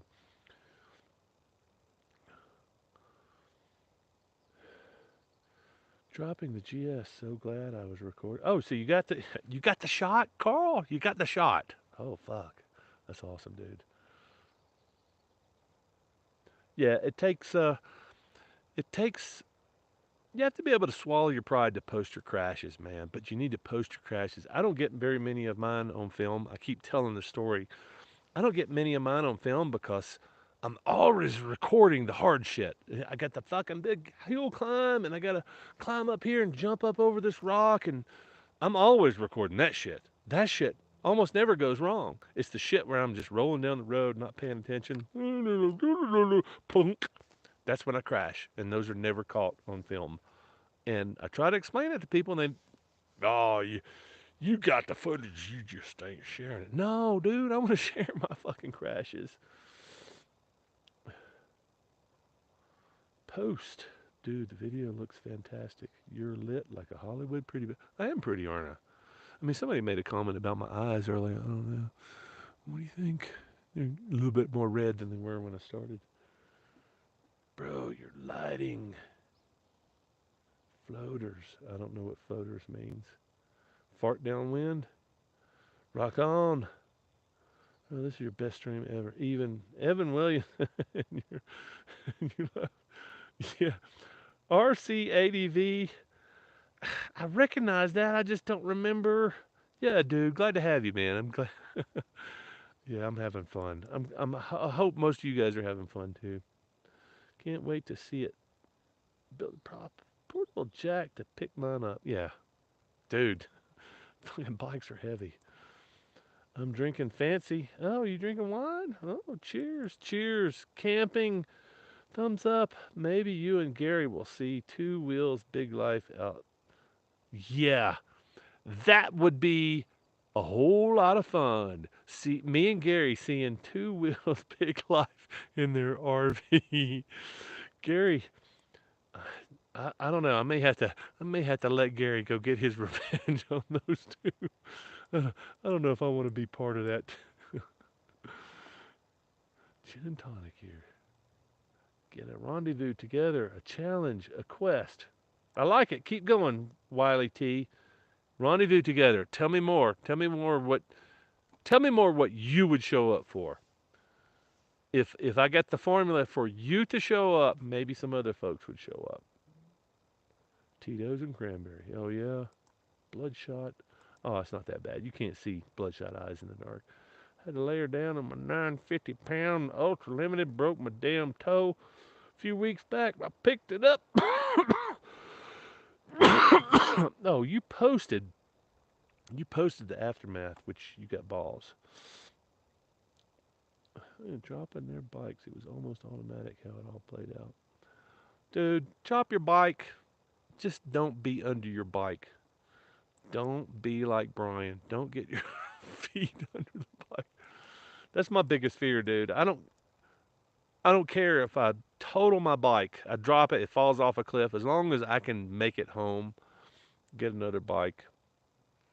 I don't want to break myself. That's my biggest fear is getting broken out here. Getting broken and dying slowly on the side of the road where nobody I'm dying of exposure and pain and yeah, Brian, if no one no, Brian posted well, he sent me a picture of his busted ass toe. It looks pretty nasty, but yeah, maybe his toes look nasty anyway without being crushed by an ultra. Tango, amigo, looking good. Just here. So where are you? Durango, Colorado, 20 miles. Mancos, Colorado, 8 miles. Geolocate.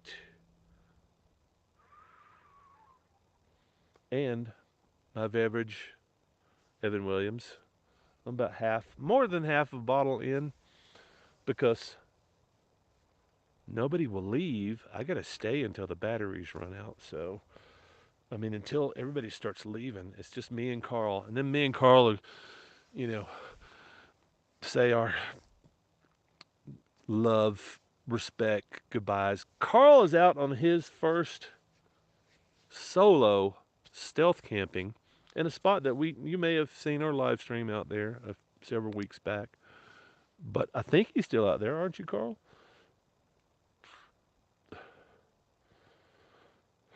All right, my ass is getting sore. Hang on a second. Let me get up. And if I don't topple the laptop, I mean, it's a minefield around here. You guys have no idea.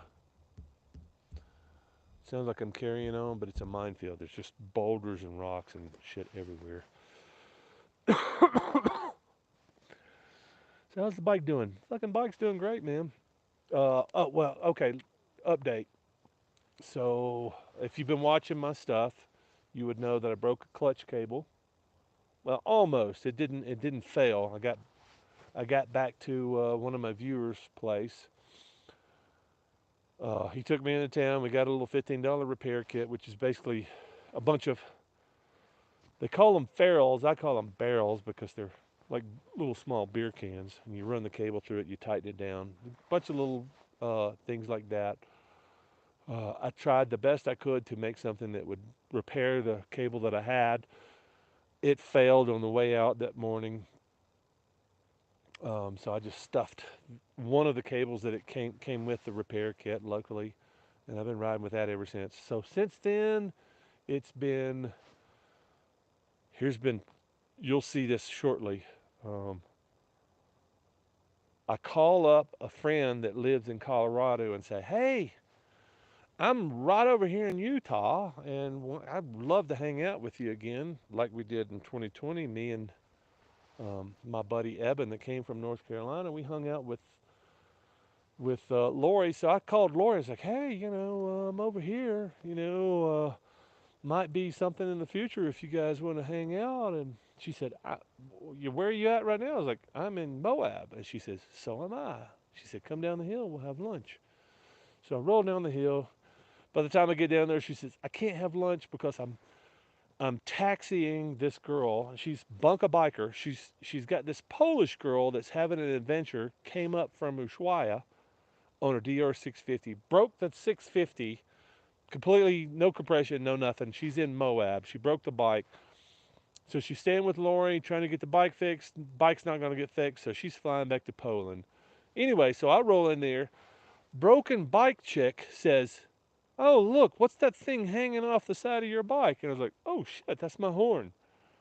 Air horn. I love this air horn. It came with the bike. I didn't mount it. It's a good mount, but it broke. She said, "Oh, what's that thing on the side?" So within 15 seconds, she noticed two things that are broken on my bike. One of them was the side stand puck that I glued on with some JB weld that's lasted all this time. But she saw it. And I was like, "Yeah, okay, well, I'll just put that back on with some more JB weld.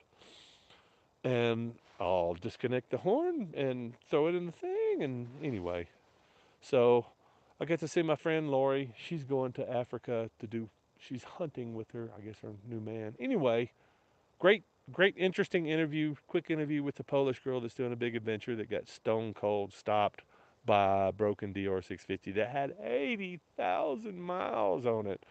This chick was interesting. I'll make sure everybody knows how to follow this chick.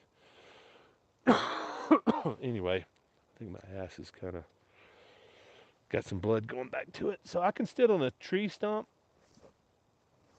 for hours, but I can't ride more than 50 miles on a motorcycle. Oh, yeah. Bike's doing great. That's right. Yes, I am. Carl's out in the wilderness. He's out in, yeah, yeah, you have no idea how far out Carl is. That's Spaz Tech. You see him on there. You can follow him on YouTube if you're not already. He's got some awesome stuff going on. So does Gary's Backroad Adventure. He's about to see you're about to see some awesome shit from Gary coming out because we're gonna be making videos. Never seen a video of me dropping the street bob in Teleco Plains. Well, no, I didn't see that. Sorry, Gary. I deleted it accidentally trying to figure out. Come on, Mark. Hey, dude, Mark, you and Dog need to get on the bike. Come out this way, man. Figure it out. Uh, if you need help figuring it out, that's what I'm here for. Sorry, Moab mucus. Sorry. It's okay if I apologize, right?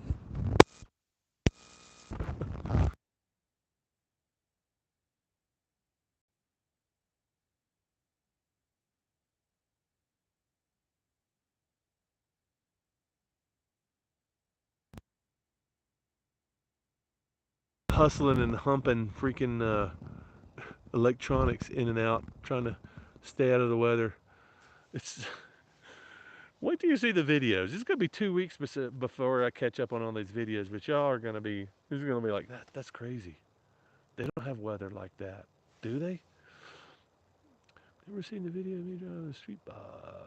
Lost audio. Oh, okay. Let me get back on that. Bear with me. Thanks, Tango. All right. So, audio.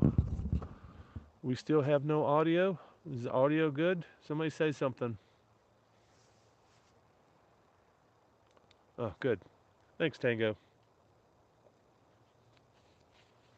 Yeah, y'all always need to let me know. Sorry about blinding y'all with the red. I'm back. I'm back. I'm so money and I don't even know it. Anybody? Anybody? Can somebody come up with that line? You're so money and you don't even know it. Come on, that's old. Old school. Almost old school. That's what? Early 90s, late 80s? Kids. You turn your kids loose on the Badlands. Don't you know that that's a dangerous place? They got beefalo. They got they got what are those freaking sheep? Bighorn. They got bighorn sheep. They got buffalo. Big freaking mean buffalo. Like size of the car buffalo. Oh, y'all want to see some cool shit? Go back and check out my is it? Schooly life. Go scroll through my schooly life and find the Badlands thing. I do a buffalo roundup on the 650. I pull the bike out and go ride through the grasslands. That's what I was trying to recreate. You guys were wondering what the fuck I was doing out there in the woods. I was trying to recreate that journey, except instead of rounding up the buffalo on my motorcycle, I wanted to camp with the buffalo. Ugh. I just couldn't remember where they were at the time,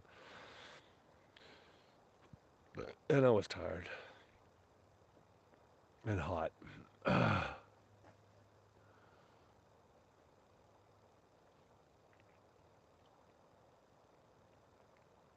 Overlanding in Subaru. Oh shit. I may have seen them. You good? You can hear me? Can you hear me? Swingers. There you go. Good job. No, it's good. Swingers. Yeah. Uh, that's the cringiest fucking movie I've ever seen. You some money and you don't even know it. Whatever you do, don't call her. He fucking calls her. Hoople heads. I don't know what that is.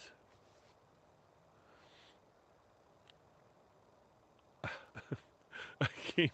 I can't believe there's still 21 people watching. You guys must be so desperate for entertainment. All right. Tell me what y'all want to know, man. Barry Hill. Hey, man, just came back from a 1,000 mile adventure moto camping, 5 states. Yeah, dude, that's a pretty good. That's good numbers, dude. 5 states, 4 days, 1,000 miles, dude. That's respect. That's respect. Everybody needs to go 5 states. Everybody needs to go 5 states. It changes you, man. So? I'm guessing, Barry, this is not your first adventure. But I guarantee you, if it's not your first adventure, you did one before that changed you. True or false? I'm just asking a question here. Because I keep saying this. Shit like that changes you. Moving states away, thousands of miles away, changes you. True or false? Anybody else? I'm listening.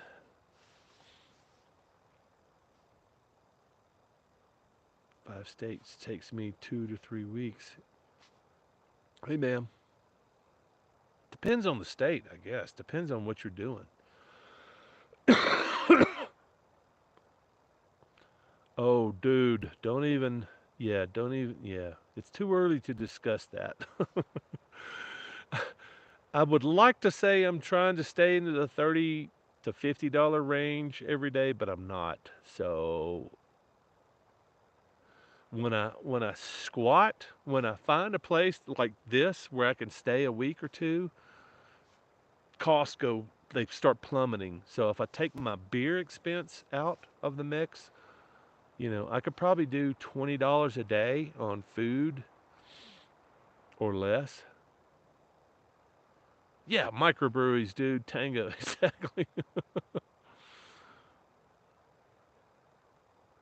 Yeah, so I've heard people doing $20 or less a day, but dude, you can't. I mean, you can't do that nowadays. If you're so, here's an example. I get about 230 miles per tank, close, depending on where I'm at, if it's mountainous or what. 230 miles for me is costing me about $20. So if I'm doing an average day for me, that's pretty. I would say that's pretty average for this trip. 200 plus miles.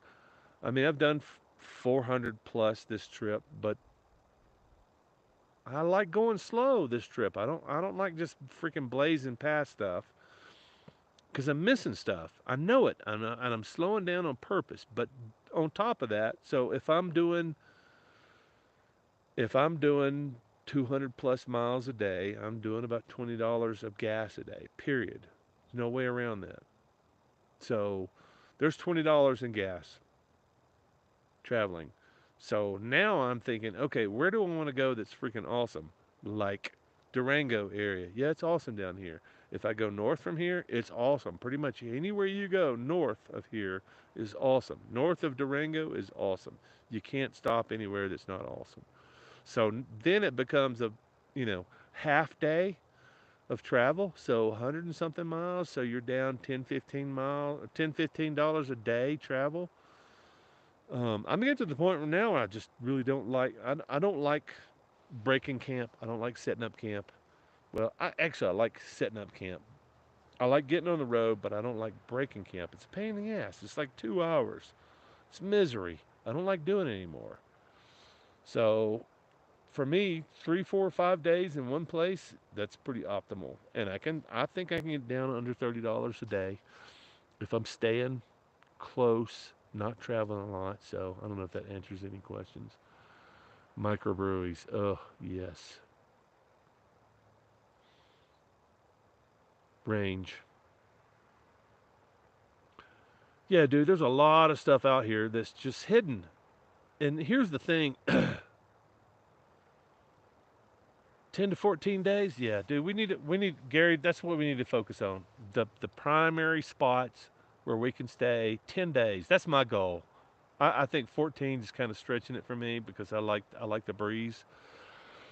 But I think we can probably do 8 to 10 days pretty much everywhere I want to stop.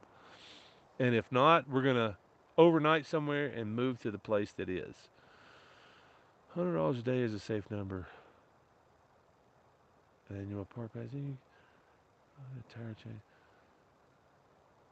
No, fuck KOA Tango.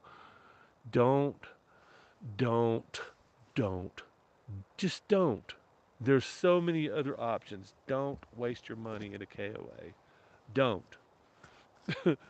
I hate KOAs. I pretty much hate most campgrounds, but do not waste your money on the KOAs. It's expensive. Just get a fucking hotel. Spend an extra $20, get a hotel. Wash your fucking clothes in their laundromat. KOA, fuck KOA. Don't do that shit. I'm sorry. I'm outspoken on a few things. There's a few things that I hate. Most national parks and KOA. Campgrounds that are within a $20 bill of you going to a hotel. No, fuck that shit. You gonna let me sleep on the ground for $60 a night? Ooh, let me kiss your ass. No. Fly J. Thank you, Brian. Brian, let me talk about Brian here. Brian, man, I don't even know if I should tell this story. Brian hooked me up with his pass and got me a shower as I rolled into Utah and got me a shower and actually before I rolled into Moab, and we've been talking about it a while. There's a way for you to roll into a truck stop and hang out in the parking lot like Scooter Tramp Scotty does and go, "Hey man, hey, it's me, Don, your favorite friend.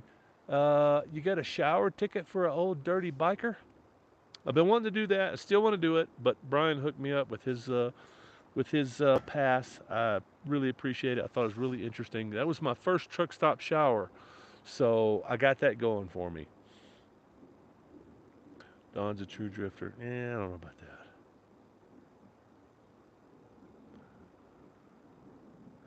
I like your attitude. Yeah, dude, I got a fucking attitude, don't I? I'm sorry. Yeah, I don't mean to piss people off, but I really do. I often piss people off because I come off as a arrogant prick, and yeah, I understand, but it's also like, oh no no no no, you're doing it the wrong way. Here, let me show you. That's that's really the way you should take me instead of going, oh, that dude's such a dick. If you hang out with me long enough, you're like, yeah, he's a dick, but he's got some good points. I got I got 2 hours. I tell you what, I'm gonna when this thing ticks down to 1 hour, I'm gonna instead of completely burning the battery up, I'm gonna oh, it's ticking, y'all. It's ticking on to one. It's two. It's one. When it ticks on to one and stays, I'm gonna shut her down. I'm gonna have to lay her down.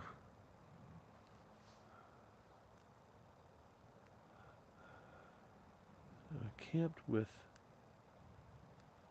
Yes, I know I camped with and will do it again. Um, you're losing me here.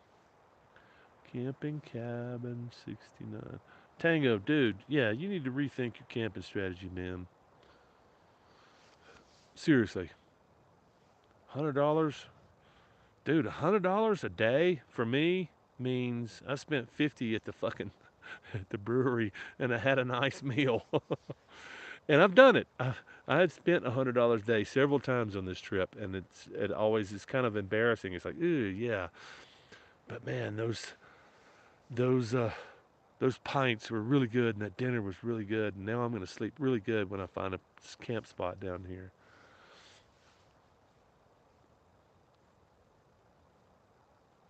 Sonora Pass, 108, 395. I think Brian's probably everybody's tour guide. I think you guys, I mean, he's covered the United States, or at least the western side, far more than me. I'm impressed by his knowledge, and I'm looking for the tour guide, at least to California, and I want to explore some Nevada some more. I want to do some more Northern California, Oregon, Washington.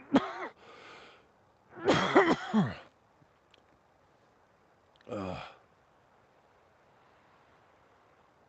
ooh, Idaho BDR. I'm down. Man, Idaho dirt roads are just so freaking awesome. Same with Montana, a lot of it anyway. It's pretty hot up there though in August. Damn COVID. Yeah, Gary's the only one that has ever slept in the bus, the moto bus. I think I've had I think I've had other people in the other bus, but not in the Cornhusker. That's what I call the one where all my shit is now. I'd say it the my house, but it's really yeah, it's where I keep my shit. Chat disconnected. Is everybody still there? Looks like there's 23 people watching.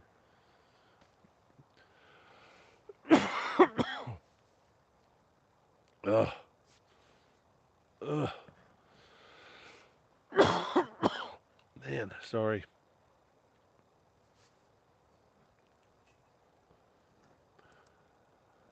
Mark, you gotta go lay her down. Work tomorrow, damn it. Come by and see us. We're out west.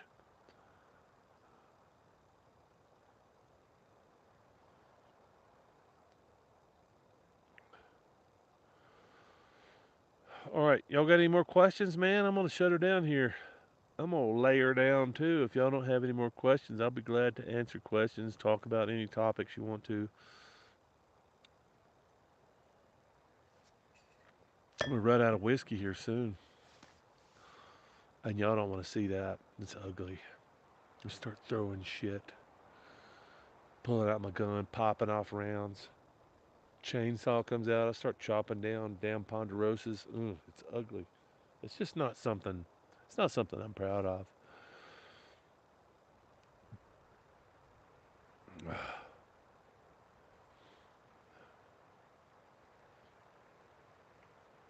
What y'all got?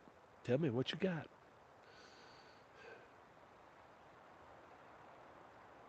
Yeah, Tango, man. Good hanging out with you, bro.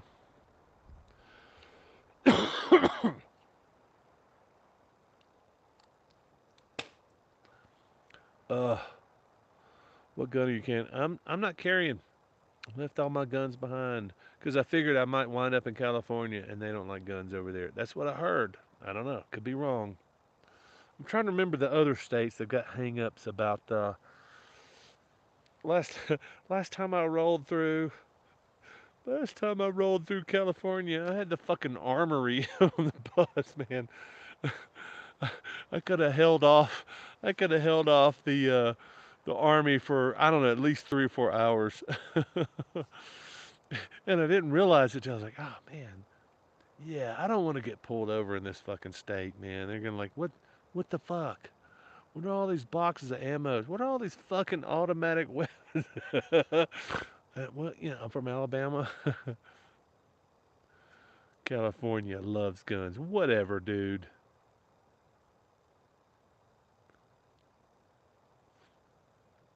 Not carrying. That's a whole topic. So I've evolved on that. It's not that I am against uh, carrying.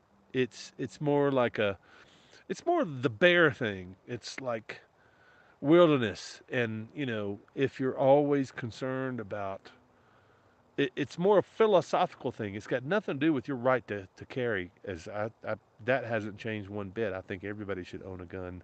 Everybody that's not a criminal should own a gun. Everybody that's not that doesn't have mental disorders should own a gun. I just think that's an American thing.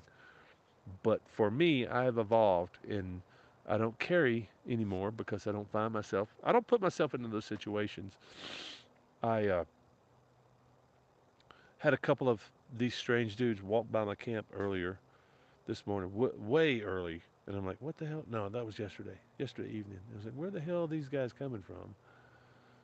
So I just grabbed my bushcraft knife and stuck it in my pants, and no big deal. It's like, yeah,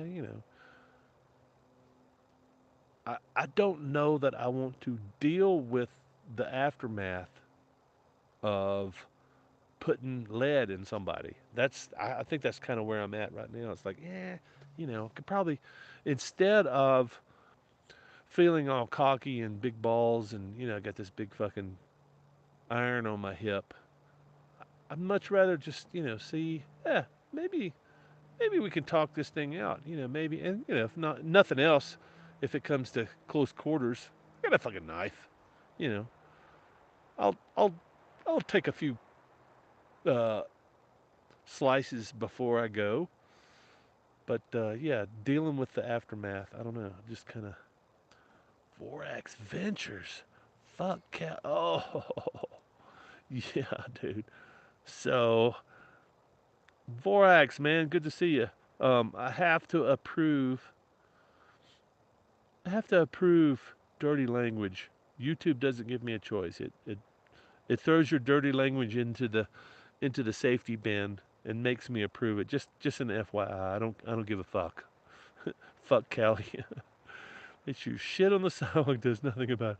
Fuck him. Always wrong about California. It's funny. No, dude, they're right about most of California. The big cities, they're right. But you've got a what's up? What's up, Dan from the island? Fireball and a bud on a bluff in Hawaii. Miss you, bro. Dude, it's so good to hear from you, dude. I'm so I'm so glad to hear from my riding buddy from the island. That's Daniel Heitman. Dude, we rode all over that fucking island. I miss you too, bro. We're here, friendo. Just a Swiss Army knife, huh? You are tough. No, I'm not that tough, dude. Eastern Kentucky, garage with lift. Berry Hill, hell yeah, dude. Look me up, dude. Hell yeah. West Alabama here. Far enough out here in the sticks. If you don't have a sidearm, that's where I want to live. I want to live in the place where it's like, oh, the dude's not armed. He must be from California. Borax, man, I can't remember. You're in. I'm trying to remember. You're deserty, northern Arizona. I can't remember, dude. You're building shit out in the middle of nowhere. Worry about the aftermath, but bears and mountain. Yeah, no, dude. Yeah, I'm all about popping freaking predators, people, animals. Yeah, I don't care.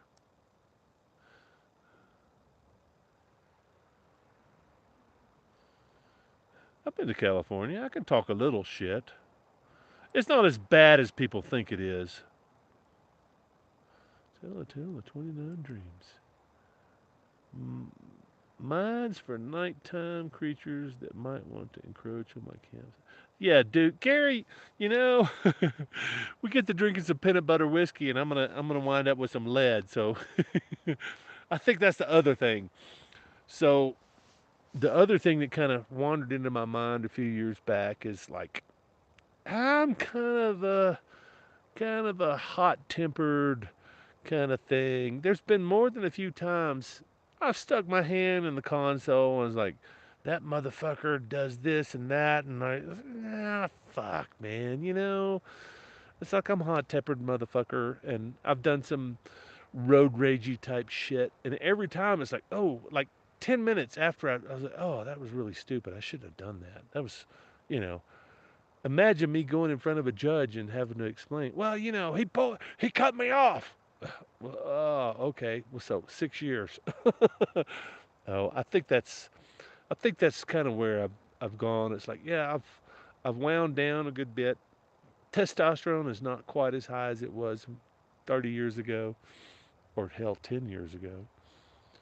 So, it makes me think, okay, well, a wise man would be able to reason his way out of this situation 9 times out of 10. Why pop a cap when you can go, hey man, yeah, all right, yeah, uh, maybe I shouldn't have said what I said, but yeah, respectfully, yeah, let's go our separate ways. What do you think? I guess it's kind of where I started. I mean, I haven't I haven't removed renewed my carry permit since I uh, moved to Hawaii. So just because I guess I just think differently now. You just shot an unarmed man. Well, he should have armed himself. Yo, fuck, dude, that's one of my favorite lines. Well, he should have fucking armed himself if he wanted to decorate his bar with my friend. Oh, one of my best lines in any Western of all time. So, yeah, in case you're coming up late, Gary and I are going to make a Western, and it's going to have all kinds of fucking cool ass lines like that. You just shot an unarmed man. Well, he should have armed himself if he wanted to decorate his saloon with my friend. God damn, I love Unforgiven. I'm off peanut butter whiskey. Oh, you're done? Okay. You're gin and tonic, pure gin and tonic now. All right. We'll see. We'll see about, what does Carl call you? Bright Gary? Dude, I can't wait to hang out with you. I can't wait to have some fun. I'm out here having fun all by myself, except when I'm doing live streams. It's really sad. All right. We are down to 1 hour. Up. It's cooking back and forth. All right, we got 10 more minutes. Any topics we need to close up before I go? 10 minutes. We got 10 minutes. So we're gonna shut down in 21:53, which is gonna be, yeah, 16. Much more relaxed and laid back. Reckon we should bury them fellas. To hell with them fellas. Buzzards gotta eat somewhere, same as worms. I don't remember that line. I've seen Josie Wales couple three, at least 3 times. All right, so as far as burying goes, Southern Superman, how about this? We ain't gonna bury them. If they wanted to be buried proper, they would have got themselves killed in summer. I can't shit. What the hell is that? It's True Grit. He says, "Are we gonna leave him here like that? We're not gonna bury him. If they wanted a proper burial, they would have got themselves killed in summer."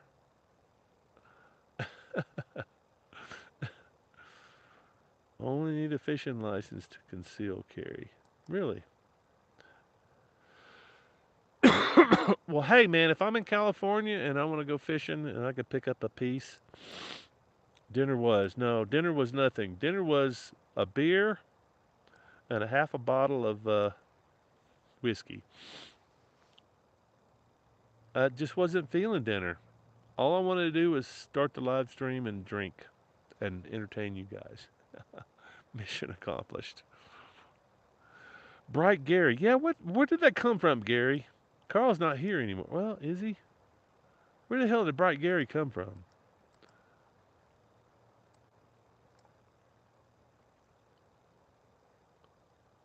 Yeah, I haven't been doing very good on the dinner thing just because since I left Wyoming, there's been a burn ban everywhere I went.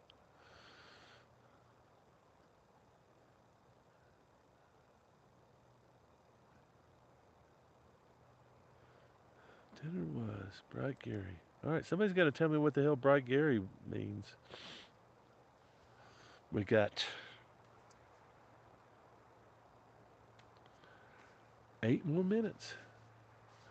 Peanut butter whiskey. Bro, yeah, dude. You should go back and watch the rally videos. Uh, Gary, Gary, Gary was in rare form. Skin that one pilgrim and licky lure. Can't even sell charcoal or lighter fluid here in Arizona because of the burn bans right now. I'll send you a message when I leave. I'll share my location on maps. Yeah, dude, it's about time you shared your freaking location. I need to know where the hell you are. And anybody else coming to the Rockies, let me know, man. We'll look up. We'll share a campfire somewhere. May have to go back up to Wyoming where everything's washed away underwater. Time's running out, y'all. Ooh, got 7 more minutes. 7 more minutes of this awesome in the dark, glow in the dark bullshit. Spaz Tech. I think Spaz is gone, man. Oh, there we go. He's still here. He's uh he's probably late blazing down. It's what? It's 11 o'clock there in Alabama, almost.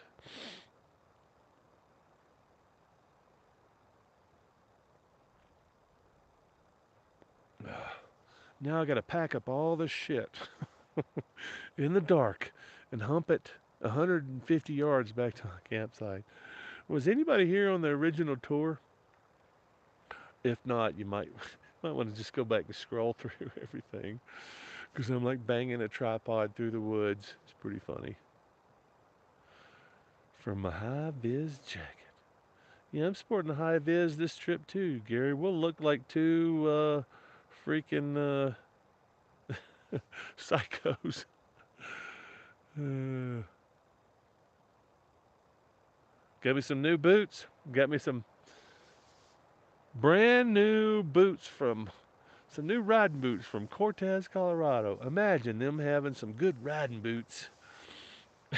That's going to be a video all on its own.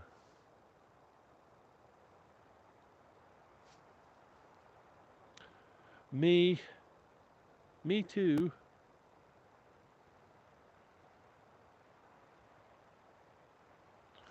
All right, we're winding down here. Anybody with any final topics? Anybody? Ooh, new high vis. I can respect. Oh, dude, you can see us from space. Space, by God. I want Elon Musk to be able to know where I'm at.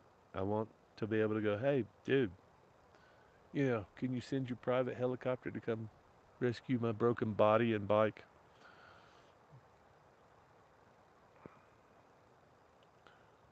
All right, folks. 22 watching. And nobody's got any comments. I'm going to start breaking down. Oh, all you're going to see from here on out is red light.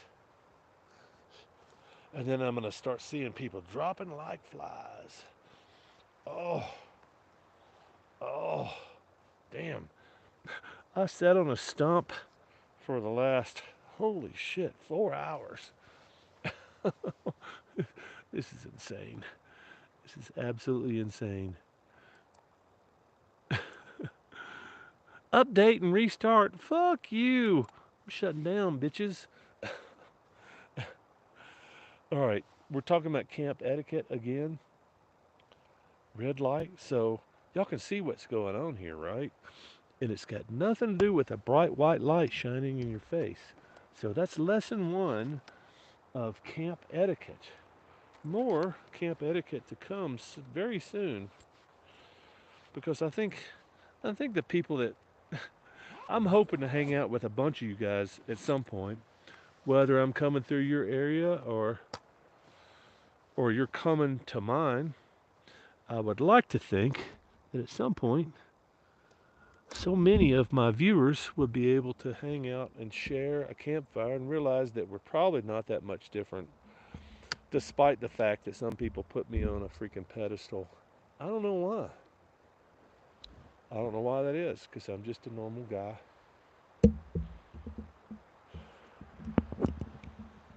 I'm just a gigolo. Everybody knows. People know the game I'm playing. Pay for every dance.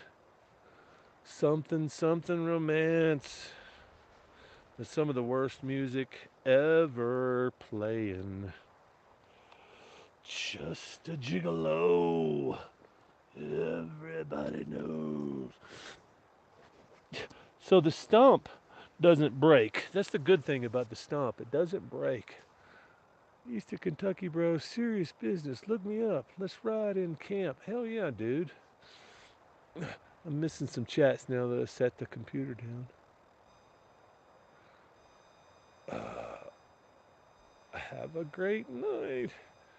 No, you're going to be in the live stream again. I'll try to schedule it a day in advance. That's probably the best I can do.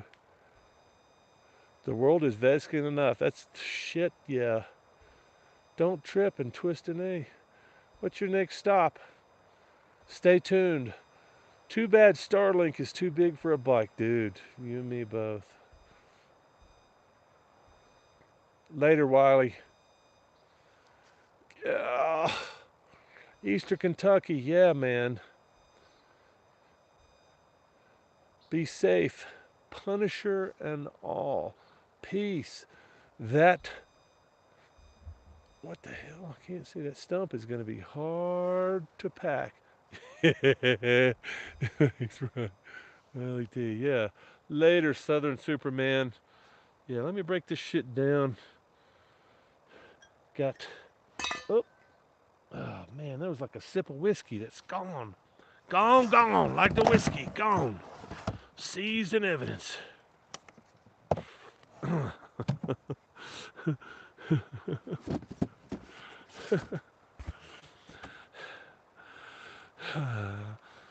don't need whiskey. What's that? Somebody come up with that line. What is it? I don't need whiskey. I confiscate. Gone, gone. Like the whiskey, gone. It's one of my favorite lines from True Grit. Gone, gone. Like the whiskey, gone. Seized in evidence. I don't need to buy whiskey. Damn, there's still 15 people here.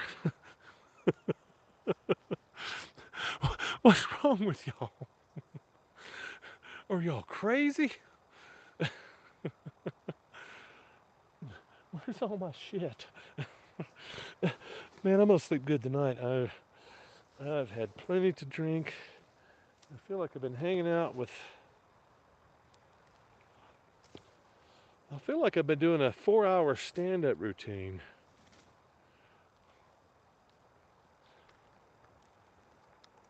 That's weird, isn't it? I mean, y'all need to do a live stream. It's kind of a trip.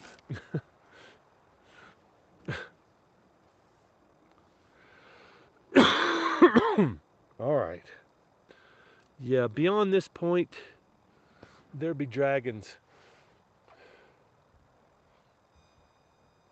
Beyond this point, there be dragons. No. Michael, I gotta read these final chats here.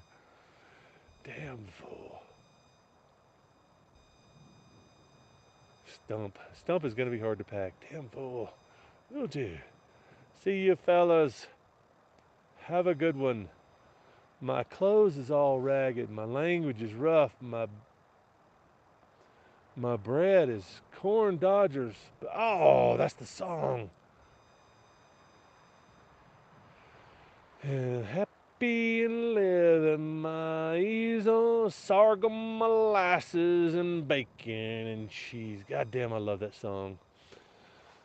We're waiting for you to fall over the stump. You're not going to see it. I may fall over, but you're not going to see it. Live stream coming. My live, yes.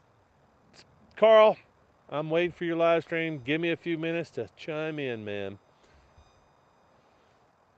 I can't, oh, God damn it. Oh, yeah, I don't know if I have enough battery left anyway. All right, folks. I'm out. Later. Glad to have y'all.